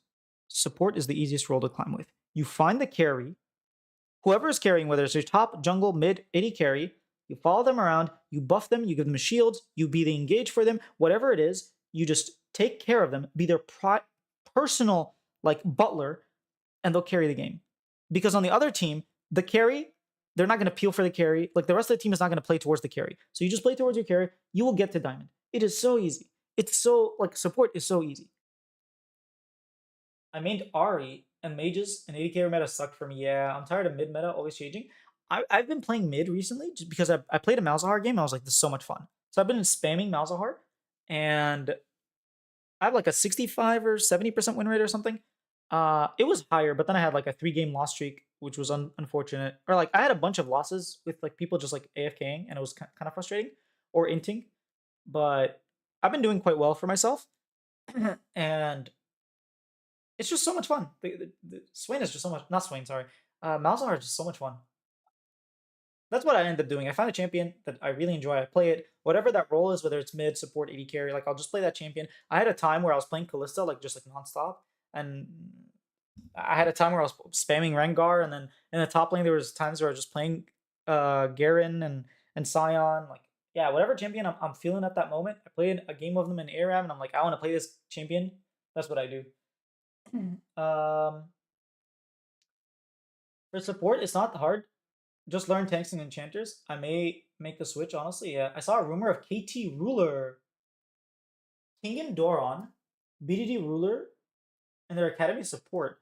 Uh Honestly, that sounds like a bunch of BS. Who posted this? It doesn't sound like someone reliable. That roster looks. You're not okay. You're not bringing Ruler and academy support. That's what like tipping me off. And like Kingen and Doron, really? I feel like you pick Doron any day of the week. I know people are gonna meme him, but like Kingen? Did you see the guy at Worlds? I don't know. That doesn't seem cool to me. I wouldn't be a fan of that roster. I feel like if Ruler's coming back, he's coming back to an amazing roster. Also, they have perfect. Why would they even get rid of King and Endoron? They have perfect. I don't know. This feels kind of sus to me. I would say you can play mages, so you can play mage supports. Yeah, you can play mage support too. I play jungle when I'm lost streaking because I'm in low. Jungles are so bad. Then I play mid ADC. But yeah, maybe I'll support. Try supporting. It's fun. I mean, support's the easiest to climb. But it said, but Ella said you don't learn much. I don't know. Yeah, I can see it. Malzahar is my second most played. Malzahar is a lot of fun. The best supports don't play support in solo queue. I mean, wasn't Keria spamming like? No, it wasn't Keria. I think it was Owner who was spamming 80 carries, right? I love mid ADCs. I main Azir, so Zeri, Smolder are similar scale hyper carries. I like honestly Smolder has been a lot of fun too. I might main Smolder for a little bit. The problem with Smolder is like it takes a while until 125. That's when he starts getting fun, and it's like that's like 12 minutes, 12 to 15 minutes in the game. It's just kind of boring, you know. I played enough, and I'm not going pro, so I don't care. Let me get Elo inflate. I was fine with both mages and 80 carries mid. I like 80 carries mid because I played mages for like 5 seasons. Yeah, it's nice to change it up. I wish assassins were meta. Like, give us the Talon and the Kiana and LeBlanc. Like, give us. I guess Yone is somewhat as an assassin, but I would like to see more melee mids. To be honest, I can play 80 carries mid, but honestly, just worse because my junglers won't play AP junglers. Oh, yo, relentless. Hello, hello. Have you seen the ruler of Kanavi and Scout joining KDF? No, I have not. Yo, we're getting a Kanavi Scout team. Wait a second. Where can I find this? Let me search Twitter, Kanavi, and then see maybe some of the top posts. Happy birthday, Kanavi. Craziest rumor. Okay, craziest rumor of the off season. 6 hours ago. Scout top lane. What? Oh, KDF Scout Kanavi, KT Ruler, IG the Shy, IG Rookie, IG Jackie Love. Okay, I see. Ah, okay, I'm down. I'm down to see a Kanavi Scout team, dude. I am so down. KDF. Woof. Maybe they can get like a Viper. Because Scout and Viper are good friends. Considering Reckless has now seen the environment and work ethic of what world championships go through. Yo, Joseph, welcome, welcome. Do you think Reckless can develop a Euro team to the world semifinals? No, Reckless is not a leader. He's not someone. Maybe if he changes, sure. But I think if he just, I don't have much faith in Reckless after hearing some of the behind the scenes of things that Reckless has done. He often does not lift up teams. And I will just say, look at G2 2021. There was a reason that team didn't do well. And it wasn't Caps, it wasn't Yankos, it wasn't Wonder, and it wasn't Mickey. It's very, yeah. Again, I don't know. I was never there, but who knows? And the enemy team would pick AP junglers, and I would pick mages mid against 80 carry mid because my jungler would pick Kha'Zix. Yeah, run it down. I mean, I would say perfect was pretty far from perfect. I like what you did there, Ibukudim. I agree, but I feel like he was good enough and he can develop. He's still a rookie, right? Like, really did not know how he played near the end of the summer. Yeah, maybe. LPR leakers are apparently saying that IG are going to run back their 2018 lineup. They're going to bring out Baolan? Please no. Would be absolute cinema bring back the viewership of LPL? Okay, it will bring back viewership of LPL. Hell yeah. But I feel like maybe you want a different jungler. Maybe you get like JJ because JJ is like another world champion, right? You bring the Shy, you bring JJ, you bring Rookie, you bring like Jackie Love, and then for AD carry you bring like a Mako. I don't know that Mako would come over though. So maybe you bring like Missing would be a good pickup. Missing would play around Jackie Love quite well. But please don't bring like Baolan back. Maybe you bring in TN. Sure, you want to bring in TN from FBX or not FBX season TES. Sure. Um, if you want Elo and Fleet not get better and only care about max LP, sure, go support. I mean, it's fun. For me, I only play League because it's fun. I don't play because I want to hit a certain rank. That's why I don't really play Summoner's Rift until recently, where I was like, okay, I'm going to challenge myself. I want to make it to Emerald. And I made it to Emerald, and then I stopped playing. And then this split, I was saying I'm going to make it to Diamond. But honestly, like, I'm not very motivated to play, so we'll see. Maybe I do make like I make a push. I did play. I went from Gold 2 to Plat 2, so I just need to put in the games, and I'm not very motivated to play. I like playing ARAM, so we'll see. Dude, Talon is playable right now. Try it. Well, I meant for Worlds. I would love to see like Quid or Quad playing like Zed versus Talon in the mid lane, or like Rookie versus Scout. Well, he wouldn't be there. Like Rookie versus Knight playing like LeBlanc versus Kiana. That would be really cool. Saw it on Reddit. Okay, if you want to be consistent, GM or whatever, careful. Support only is a fast track to becoming Nick Nickage. I don't know. Oh, is that the guy who was like a coach and pretending to be a like high elo, but turns out he's like gold or something? Reckless was a world class role player. He wasn't a leader, yeah, but that's okay. Not everybody could be a leader. But the question by Joseph was like, do you think he could help develop? And developing requires some sort of leadership. Sad to see Korean players leaving the LPL. I agree. Scout is one of my favorite LPL players.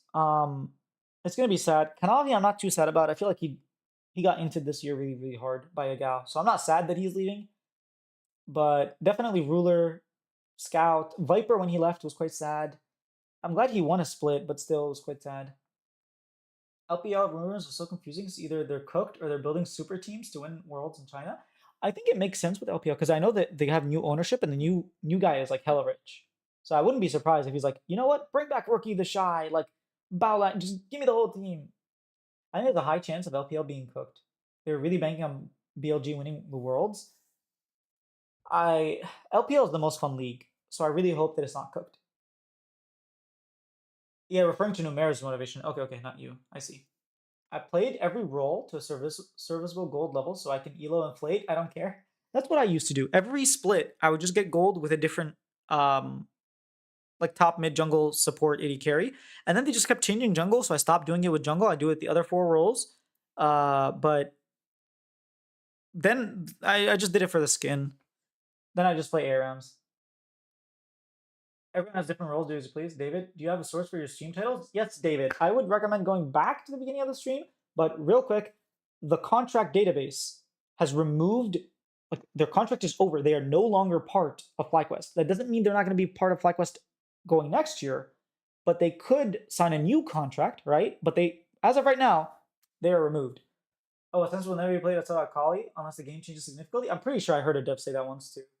No, that's Nice. Oh, okay. Nick is just someone else. I don't play League for 2 to 3 years, but I still watch Lolly Sports often. Yo, Pro Style Pancake. Honestly, that's like a lot of people. Um, a lot of my friends as well haven't played in 3 or 4 years, and now they started playing because like Worlds last year they were super hyped, and they've been playing for the past year. Nick is just a funny, chill support guy on Twitch that has questionable mechanics. I don't know who this guy is. Part of the Sanj Hums crew and Friends W's. Dude, I know nothing. I rarely watch these people. I don't really watch streams unless they're pro players, to be honest. Outside of LCS, I or like pro LOL, I don't know much of the like the famous streamers. I don't think I've ever watched the Tyler One stream. I don't think I've ever watched a single like Disguise stream or like any of these people. I don't even know. Is this guy's the League streamer? I think he plays League, but he's not like a League streamer. Um, I think as a support player, Reckless can develop rookies to become a tier 1 level competent, but I doubt he can help develop a team to be a top 3 LEC team. I don't know. Any thoughts on Jojo Koi? I hate it. I hate it. I hate it. Why are we taking. He was going to join Shopify, man. Why did he pick Koi over Shopify? I'm a hater. Maybe it's a little bit biased because I'm a Shopify fan, but why? Why would you go there instead of just chill with us, Shopify? We're going to have an awesome roster. We're going to make worlds and we were going to like make a Messiah and win splits. Why would you go there, man? Why? He's hella rich and also super fan of 2018 IG. Oh, he's a fan of 2018 IG. Okay, this is making a lot of sense. I can't believe Jojo actually streamed today. Yes, I think, dude, he understands the position he's in. He's going to build such a huge fan base, especially like in Spain and Europe in general. That I think he's just like he's set for life, man. This guy can do whatever he wants. He will be fine. I think he's definitely levied the brand very well. What he's doing, I'm very happy with. Like personally, in terms of like personal achievements, I'm very happy for him. In terms of him not being on Shopify, like why, man? Why? You don't want to play with contracts? Come on. I Bro's a professional baiter. Yeah, I think Freak talked about why assassins aren't played. I think I saw that too. He went to details about classes. I think I saw that too. I have a vague recollection of like someone explaining why assassins aren't good for the game. Like they don't plan on making assassins meta anymore. Maybe they shouldn't have wished for BLG. Whoa, I missed something. I think T1's fans are missing the plot. If LPL is cooked post loss, 07, good luck, brother. Fighting Gen G every time at Worlds Finals when Chovy plus friends find the right roster and beat their demons. Not just that, it's like people will start caring less about Worlds and these like major activities when LPL isn't like their main. The more competition, the more hype it is what I'm trying to say. And if LPL isn't competing, then it kind of sucks. Maybe they shouldn't have wished for BLG's downfall. Every Worlds is just domestic LCK. Well, the rumor is BLG is going to stay together, so I'm hoping they win. They win like everything next year. I'm hoping they just. I do want Peanut to win. Maybe not World. I don't know, man. I have too many players I like, but I'm hoping they win everything for LPL's sake. I will sacrifice my peanut for that. Uh, I mean, Alvaro and Elioya was enticing. No, yeah, that is true. Toast plays more TFT. Oh, I didn't know that. Individually and group games with streamer friends, which sometimes can be league. Ah, I see, I see. If it becomes in season to play league. Okay. That'd be boring to watch LCK versus LCK. I mean, that's how it was in 2015, 2016, 2017. It was kind of boring. 2018 really revolutionized league. And big brand behind him with Ibai Jojo. Yeah, wasn't he on stream today with a bunch of like Ibai and like a bunch of like other popular Spanish streamers and like teammates and whatnot. He played recently after picking up the LTA team and some old school pros and friends like Skara, Pobelter, Doublelift on McCuty. That's so cool. It's nice to see that happening. I really liked solo queue before Mythics. Yes, I agree. Mythics weren't that great. And then getting rid of Mythics was quite nice. Durability patch was like really weird when it first came out, but then after a while it kind of got absolutely destroyed. Like durability was reverted. It felt like it never actually happened. The Mythics and durability patch stuff made the game feel weird. Yeah, they're suffering what NAEU feels. LPL is suffering what NAEUs, or you mean like Korea is suffering what NAEU feels? I know Mythics are gone now, but it doesn't feel the same anymore. I mean, it feels like it's back to normal to me. I don't know. I don't think anyone wants Faker to win everything ever. So I'm sure people are fine if Chovy eventually beats. Dude, you have not seen T1 fans. They're making it seem like Chovy will never win anything, and Faker's gonna has won every single championship. He's beat Chovy every single finals that they played against. Like people do not want Chovy to win because that diminishes the greatness of Faker. But they don't realize that when Chovy wins things and Faker does end up beat him at Worlds, it actually increases Faker's value, not decrease. But to each their own. Despair from losses. No money for star players. Oh, I see. Tickle us. Less rookies coming in. Get more law. Yes. I agree with you, Mix. I wasn't sure what you were referencing. 2022 was LCK versus LCK, but the narrative made it amazing. That's true. 2022 was LCK versus LCK. I forgot about that. But I mean, like it wasn't supposed to. What DRX did was like incredible. Getting rid of mythics made League playable again for me. Wow. Durability and damage reduction is fine. LPL is suffering. It's good for the game. I love that T1 won again, but I want Chovy to win eventually.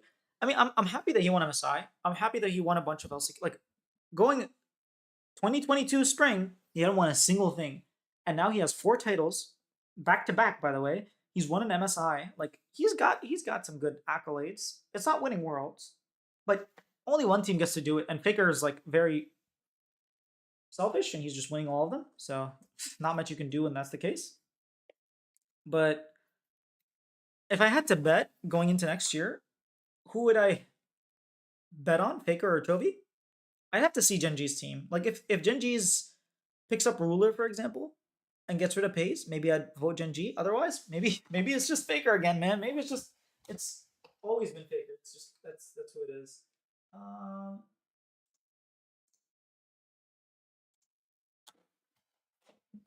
Let's do that. I hate seeing people being like, never compare Knight with Chovy again because Chovy lost in semis, as if they weren't saying the opposite after Chovy beat Knight in MSI. I haven't seen people say, don't compare Knight with Chovy. Really?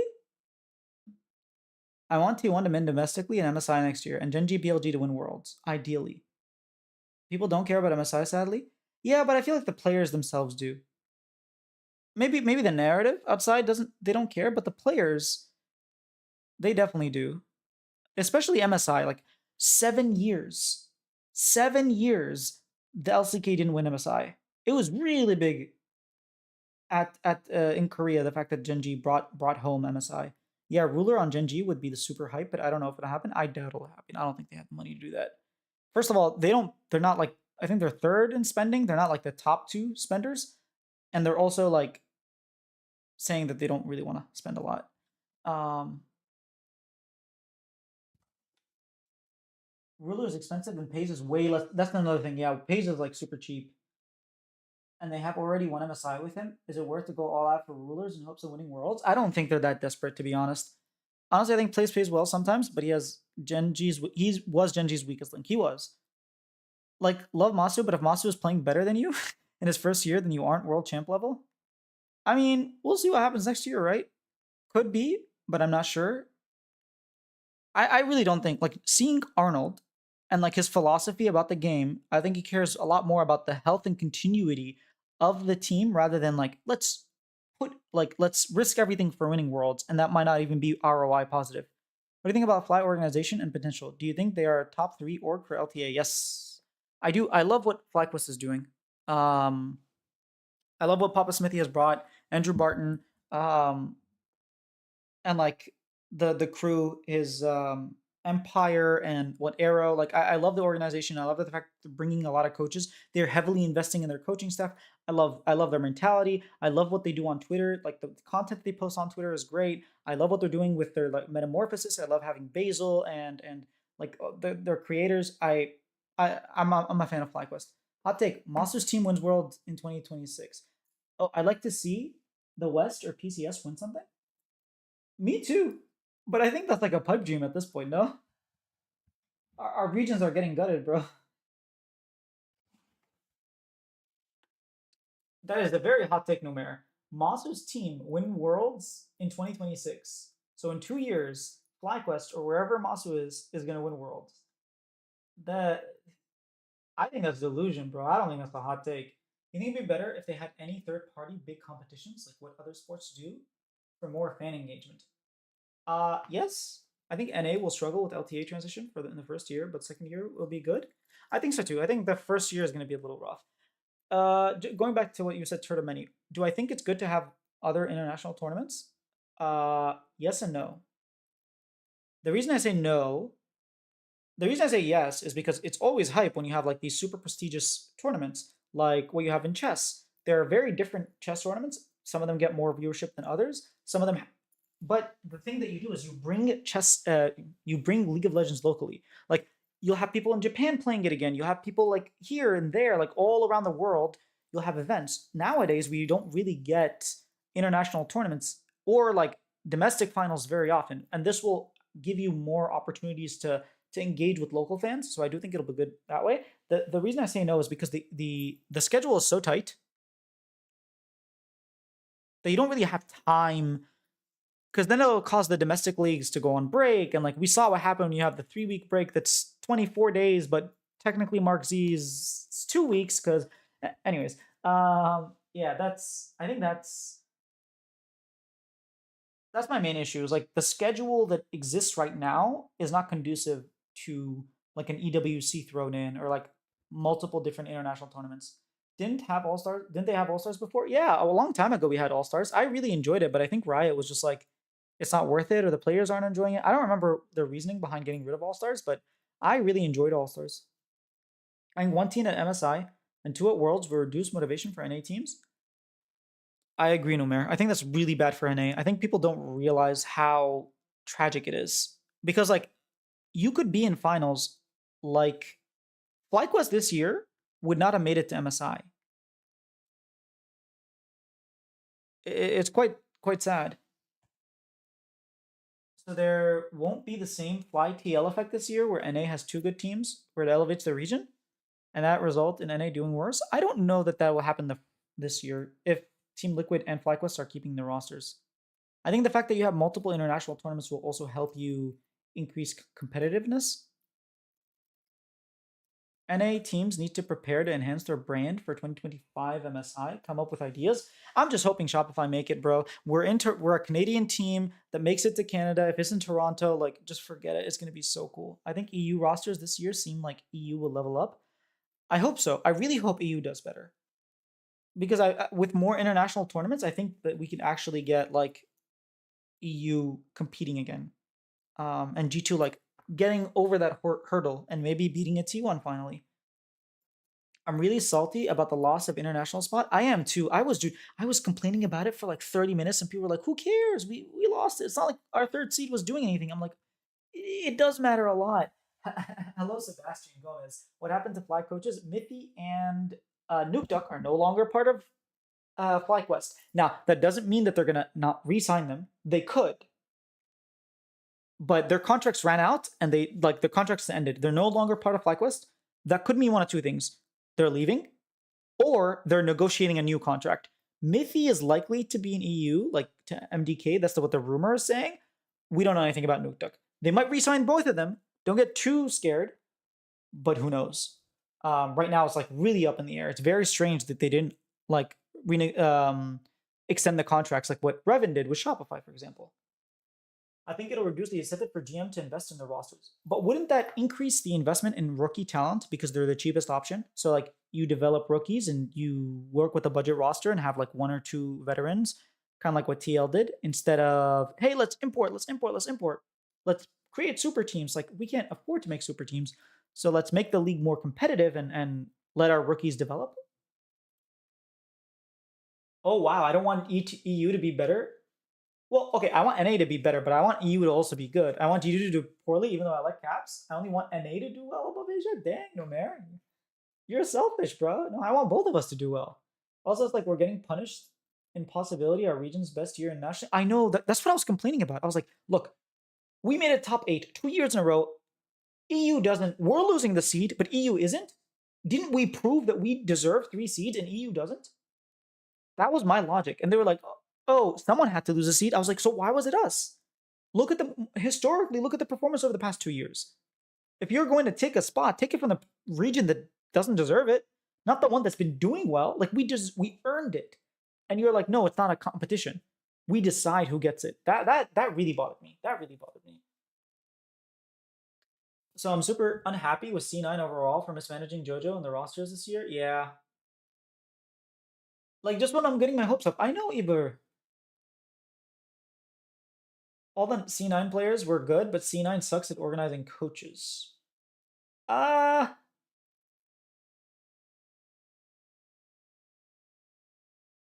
I think I think that's fair. The players were okay. Some of them were choking. Like Vulcan didn't have a very good spring, for example. I think Fudge was still top 3, but like he wasn't pushing his leads like he did in the past. Uh, Blabber wasn't like really meshing well with JoJo. I felt like JoJo was hard carrying that team. Berserker wasn't him. I don't know. They weren't playing to their standards. I'll say that much. They were good for LCS standards. They just weren't playing to their standards. Like just when I'm getting my hopes up. Yeah. All C9 members. Oh, I read that already. Huh. If Jack sees this, you suck at hiring coaching staff. I agree. I think they need a robust coaching staff and maybe play a little bit less for star players and invest in your coaching staff, please. I'm not a fan of C9's whole system thing. I think the idea of systems is fine. I think when you don't have a very robust coaching staff, I start to question your priorities. Is your priorities in having a very healthy lifestyle, but you don't have like people that are teaching the players the game? Like, why don't you have scouts and analysts and like not sign a JoJo, but instead sign a Palafox or someone cheaper and bank on 2 3 years? I guess it really depends on like what their sponsorship deals are and like if they have to make it to World. It's like let's say C9 knew that teams were getting gutted, so they're like, this is our big year. We really have to do well this year, so that's why they signed JoJo with no coaching staff. I don't know. Like I see the arguments for the other side, and maybe if I was in his situation, I'd do the same thing. But I personally wouldn't do it right now in my situation. From the very beginning, before C9 won a single game in spring, they were on a 3 game winning streak, and I said, I don't like C9 only having Mithy. From the very beginning, I was like, this is a super team that requires a lot of coaching staff. And we saw what happened. So I called it. I don't care. It's true, sure. I mean, to each their own. Systems is whatever. That's me. Yeah, is whatever that. Their system doesn't seem to work very well. I mean, if you think about it, they won 2 splits. They've won 4 splits in the past 4 years, 5 years, I guess. That's pretty good compared to other teams, right? Compared to literally every other team. It just depends on what you consider working. Is it getting out of groups? Because yeah, it hasn't worked. It's only worked once in the past 5 years. Yeah. Okay, if you get 4 competent regions, that would be hype. But if there are three, it better be an eight. Agreed with you, Numer. I will agree there. We found some common ground. Turd of Many says, with the lower salaries and LTA changes, do you think the incentive has more rookies or the opposite? Like we import more Koreans, like Wash Koreans, or non-import level imports? Well, we can't really import people when you're not offering them money because that's the only thing NA has. Or you could offer people who wouldn't have a starting position, but then I think it's going to actually not do neither. I think it's going to encourage reusing wash players. Like let's say a player is clearly past his prime, you'd rather just give him 75K than gamble on a rookie because it's your job on the line. Because GMs know that it's very dangerous right now and like the economy is bad, so they don't want to lose their jobs and they don't want to make risky moves. Because like if you try to develop a 2-year project, like what's my man's name? Like Sharks, for example, you give him a budget, you say, hey, we're basically giving you no money, do a 2-year project, and then you fire him after like IMT's best split in the past 4 years. You fire him after one split. Like, yeah, management. So I don't know, man. Sebastian Gomez says, I hope after a year or two, I'm hoping LTA South will have teams that can compete at Worlds, but honestly not sure. It might take longer. I think it'll take longer. I think it'll take longer. But the fact that they get 3 guaranteed international spots will definitely level up the region. Because if Pain or Loud or Furia or Vivo, like whoever goes is going to come back and level up that region. Previously, they wouldn't even make it through play-ins. Now they're going to the main stage. They're going to be screaming. They're going to level up the region. That I'm excited for Brazil. Sorry, LTA South. Oh, you got the night. Do you think Mithy leaving C9 to Fly was game changing? Absolutely, dude. I hated the fact that they got rid of Mithy. I was like, look, if you want to get another coach, hire Reaper and Mithy. Why'd you get rid of Mithy? The guy's a genius at the game. We've seen pros talk about how smart he is. If he's not able to be a leader, but he's a strategic coach, get a head coach who could be a leader, put him in a strategic coach place. That's what FlyQuest did. It worked. They made it top 8. Imagine if Nuke took Mithy and Demonte and Arrow, then imagine. Oh wait, I missed a bunch of messages, huh? TL and Fly each had 2 coaches that complement each other, and on site, C9 would only keep one at a time. Yes, also, Team Liquid, so C9, no, dude, brain. Team Liquid had Spawn, and then they had Rapid Star, and then they also had, Spawn was like the leader, right? The leader figure, and then they had Rainover, who's the strategic coach. Team Liquid had, FlyQuest had Nukeduck, who was more of a strategic coach and apparently the leader as well. But they also had Demonte, who was definitely helping out in that department. And then they brought in Mithy, another strategic coach. I do like having multiple coaches. I just think it works. They also had Arrow, who was a positional coach. Then they brought in Mithy, who also acted as a positional coach. They had like their scouts. They had Empire, who was doing stuff. So they definitely had a robust coaching staff to like. I'm forgetting someone, man. What's his name, man? Whatever. I'm move on. Imagine if Nukeduck, Mithy, and Demonte and Arrow. Dude, imagine those people on like FlyQuest. That would on Team Liquid. That yo on C9. Bori kara bori up. Fnatic 2, they didn't have a single strategic coach. Oh, I didn't know about Fnatic. Dude, Fnatic coaching staff like sounded really weird. The interview that came out, it was translated, but like the fact that he was like, my players suck, basically. I was like, oh, Nukeduck mid coach. And so, oh, you want like 5 positional coaches? Like what NRG did? No wonder Fly did much better than C9. I think so too. C9 did good in previous years because their players were so damn good. Imagine how much better they would have been. Yeah, like their gameplay, their leadership, their shot calling. Like MNS blow up with a better support system. Maybe, maybe not. Yeah, maybe, but maybe not. I don't know about MNS, but like maybe Diplex could have just been better. The thing is, these random LCKCL imports are just as hungry as NACL players.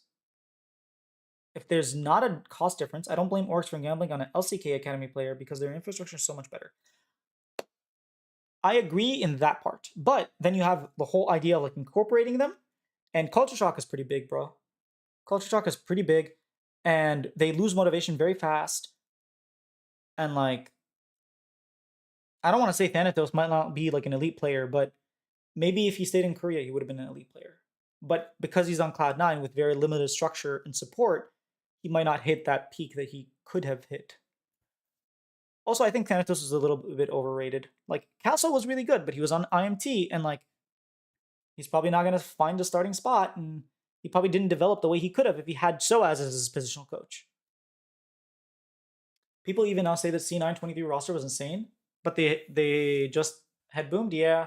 But most NA teams boom. Roger Fogel probably. Is FlyQuest changing the roster? We don't know, but their two coaches, Nukeduck and Mithy, have been removed from their contracts, so they're no longer part of the team. That doesn't mean that they're not working on a new contract. It just means that the current contract they had was not extended. So that can mean one of two things.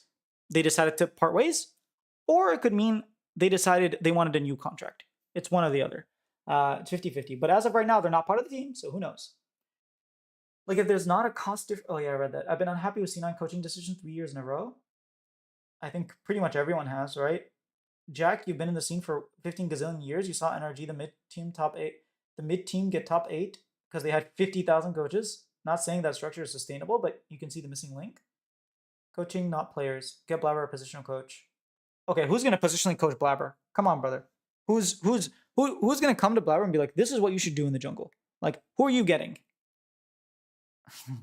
That's probably what Jack would respond. Like, who am I going to get to coach Blabber, who's probably the best jungler that NA has ever produced?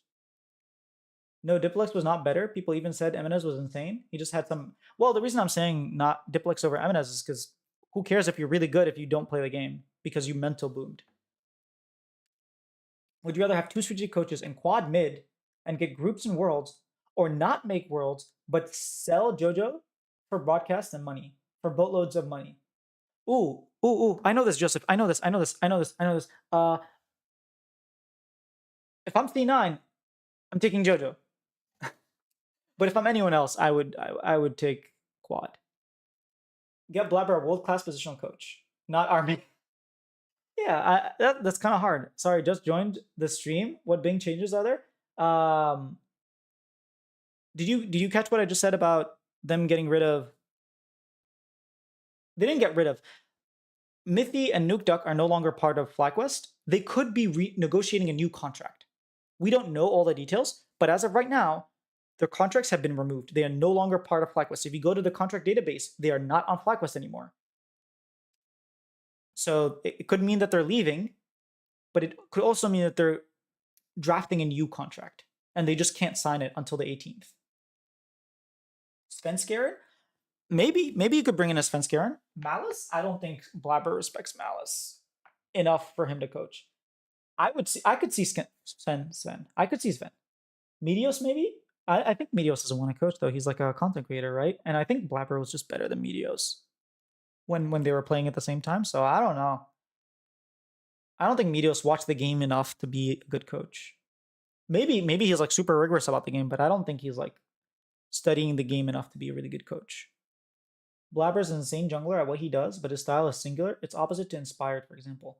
It's hard to get a world-class jungle position coach, but it can transform the team. Here's the thing with Blabber.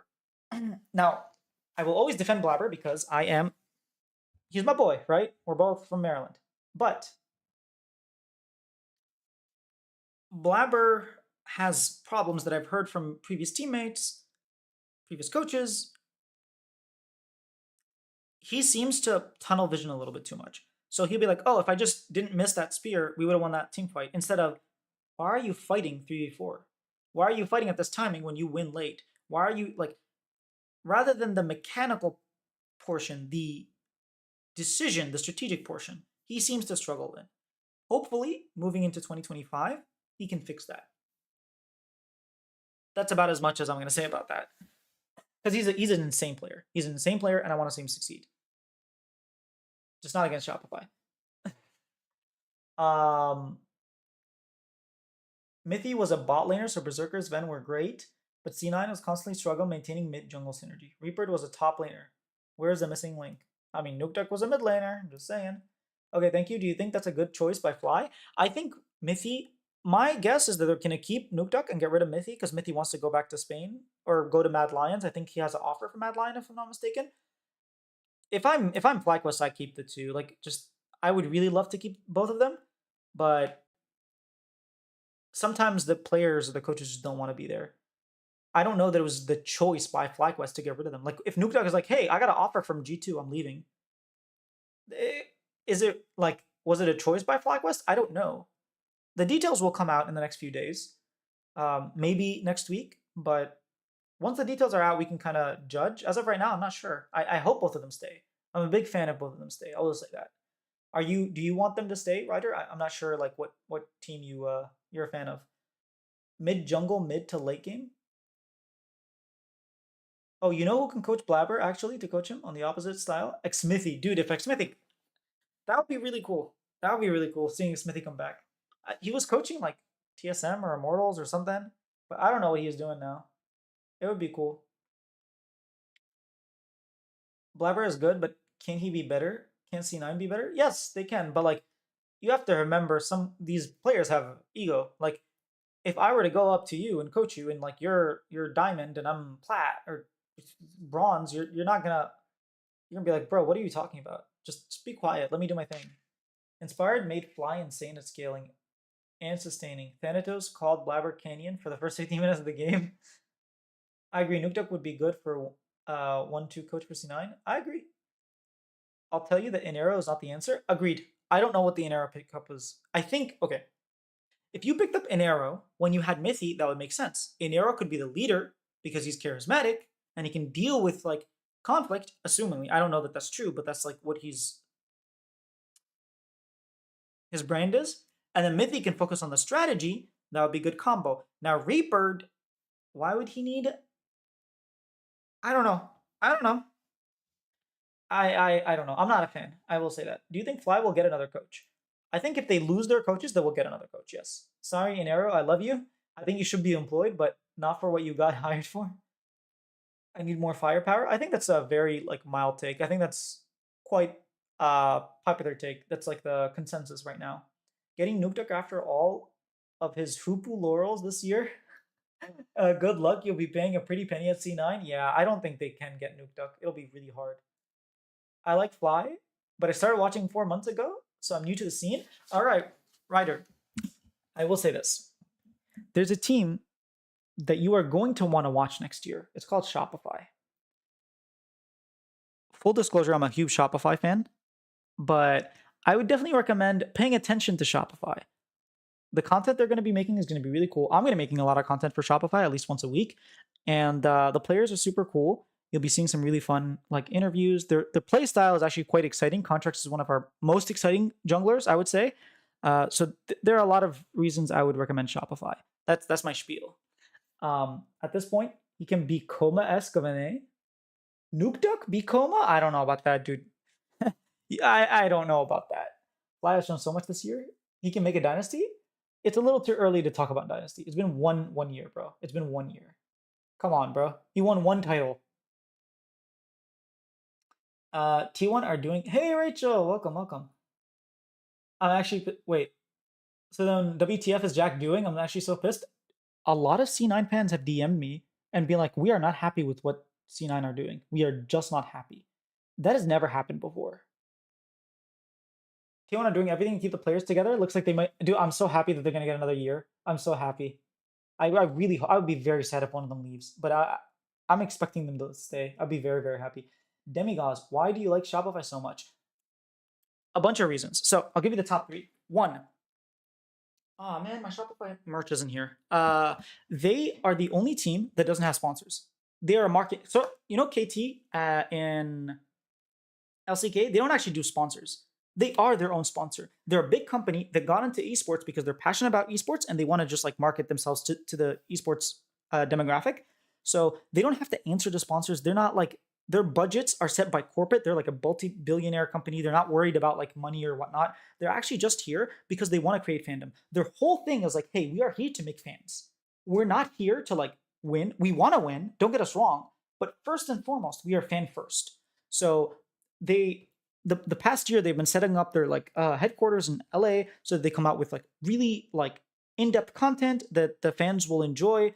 And at the end of the day, they're like fan-centric, which is very different from a lot of other teams that say they're fan-centrics, but they don't act fan-centric at all. So that's like the major thing. The other thing is like their coach. I'm a huge fan of Revan. I love the playstyle that he brings to every team that he joins. You see like unique flavor. We saw in spring, for example, we played a bunch of unique champions. We played Zach mid and Sion mid. We were winning on these picks. No one else was doing this kind of stuff. We were playing the Brandon Lilia before it was cool. So unique play styles. I really like the coach, and the org's mission is we are here to make fans. We're gonna try our best to win, but let's all be fans. And that's part of the branding with Rebels. Is like we're gonna go against what everyone's doing. We are rebelling against what people are doing. We're not here to just win no matter what and just get rid of our players every single year, which they did, and I have a problem with. They only kept one player or two, but their idea is like we are here to make fans. We are going against the grain, and so that's my spiel for Shopify. Thank you very much. I would join Shopify if they got Berserker. I don't think they're getting Berserker. I think LS said he's going back to Korea. The Rebellion show. I think you talked about it once. Yeah, so I will be doing a show called The Rebellion. And it's gonna be like it's gonna give you a lot of more reasons of like why I'm a Shopify fan. It's gonna talk everything about Shopify news, and it's going to like highlight specific things that stories of the Shopify players and whatnot. So yeah, I'm excited to start that.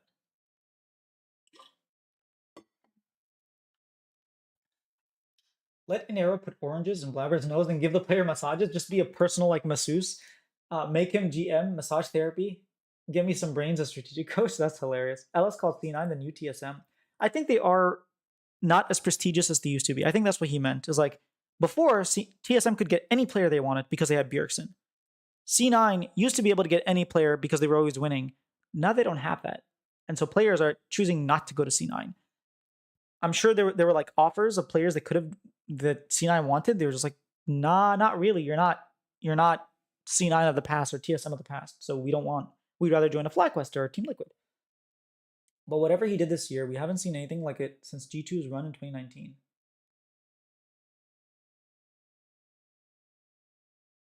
It's only 1 year data point, sure, but how much better of a start could you ask for? That's true. Okay, I'll give you that much. It's the start of something. We just have to wait until he actually does it. Okay, I'm a jungle in game, so I'll definitely watch Shopify. Nice. All right, we got one more fan, or at least someone trying to be a fan. Oh no, another Shopify spiel. Why don't they hire you as ambassador already? I'm a little too small to be an ambassador, buddy. I have, yeah. Shopify usually hire people like Lena Lemons who are like really big. What are the players like? So technically they haven't officially announced our players, but Fudge is like supposed to be like the super smart person about the game, who came up through the like LS playstyle. So a lot of people like him through LS. Contracts is probably the most emotional player we have. If you don't know anything about Contracts, like Ryder, if you're still here, Rachel, just go Contracts drive or just look up Contracts players. Like he often cries on stage or cries. He's been through. I actually have a video coming up that just shows like Contracts, a story of like perseverance, because he really persevered through a lot. He's a very emotional player, very kind. He's a very kind player, but in game he's very aggressive, which is very nice to see. That he has like this killer instinct. He has probably one of the best NA jungling like games against G2. That those two Jarvan games were his best games ever. So in terms of gameplay, he's like very exciting to play. He likes to play these like carries and these exciting champions. He'll play the Ivern when he has to, but he likes to play very aggressive and high tempo. And just in general, he had like a very, very cool story. So I'd recommend watching his drive. Mid lane, don't know who it's going to be. AD carry, we have B-Voy. B-Voy is a little bit reserved, so it's kind of hard to highlight his personality. And then I don't know who support is yet. But once they come out, we'll find out. Why is this jungle good? He won the split last year. He had one of the biggest upsets the NA has had in recent history. Made it to the top 8 of Worlds. And like the year back in 2017, he had joined Cloud9 and actually made it to top 8 of Worlds again that year as well. His playstyle, he's very smart. His pathing is very smart. And his playstyle, he can always find these like level 2, level 3 early ganks. He does things that people don't expect him to do. And so he's able to get advantages for his teammates and help them carry, which is quite hard to do nowadays.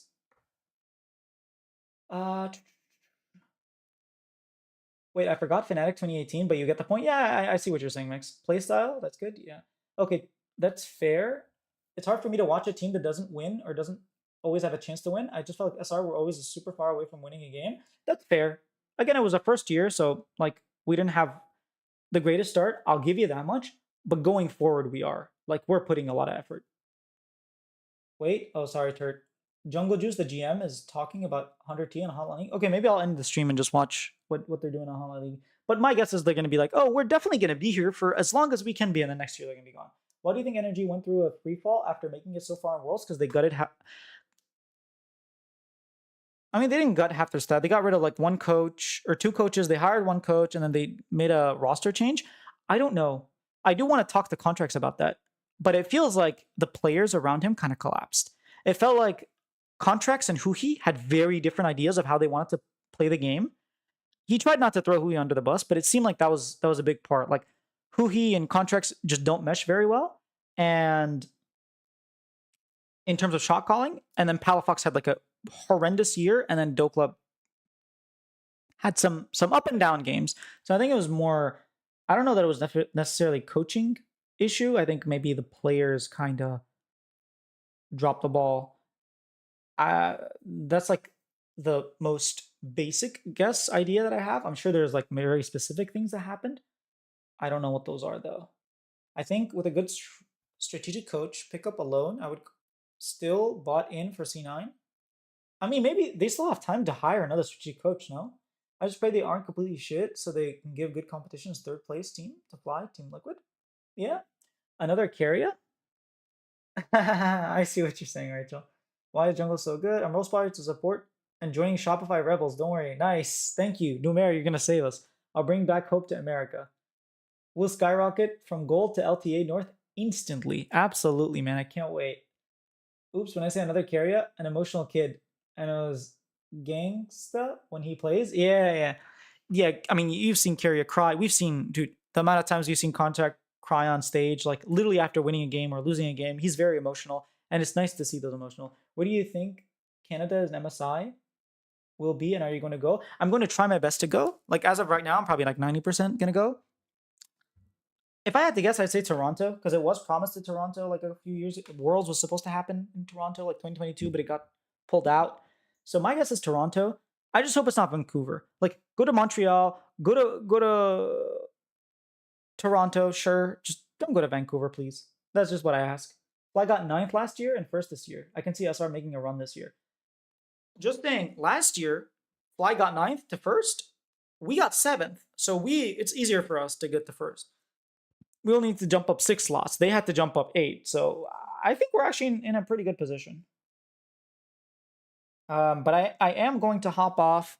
I do want to watch Hotline League a little bit, see what Jungle Juice is going to say. I doubt he's going to say anything useful, but I'm going to go watch. Thank you all for showing up. It was a lot of fun. And yeah, if there's more news, hopefully when Shopify news comes out, I'll be doing some content for them too. But yeah, thanks all for hanging out. I will see you guys probably Wednesday. I'll probably be streaming Wednesday. Also, new podcast is starting relatively soon, either this week or next week. So keep an eye out for that. It will be with Martin Media, who's a journalist from Esports in the UK. It should be really cool. We'll be talking about the league, and he has some really cool insights that I personally don't have. So it should be fun. But yeah, I'll see you guys later. 7th was still second to the last this year. Nice one. Yeah.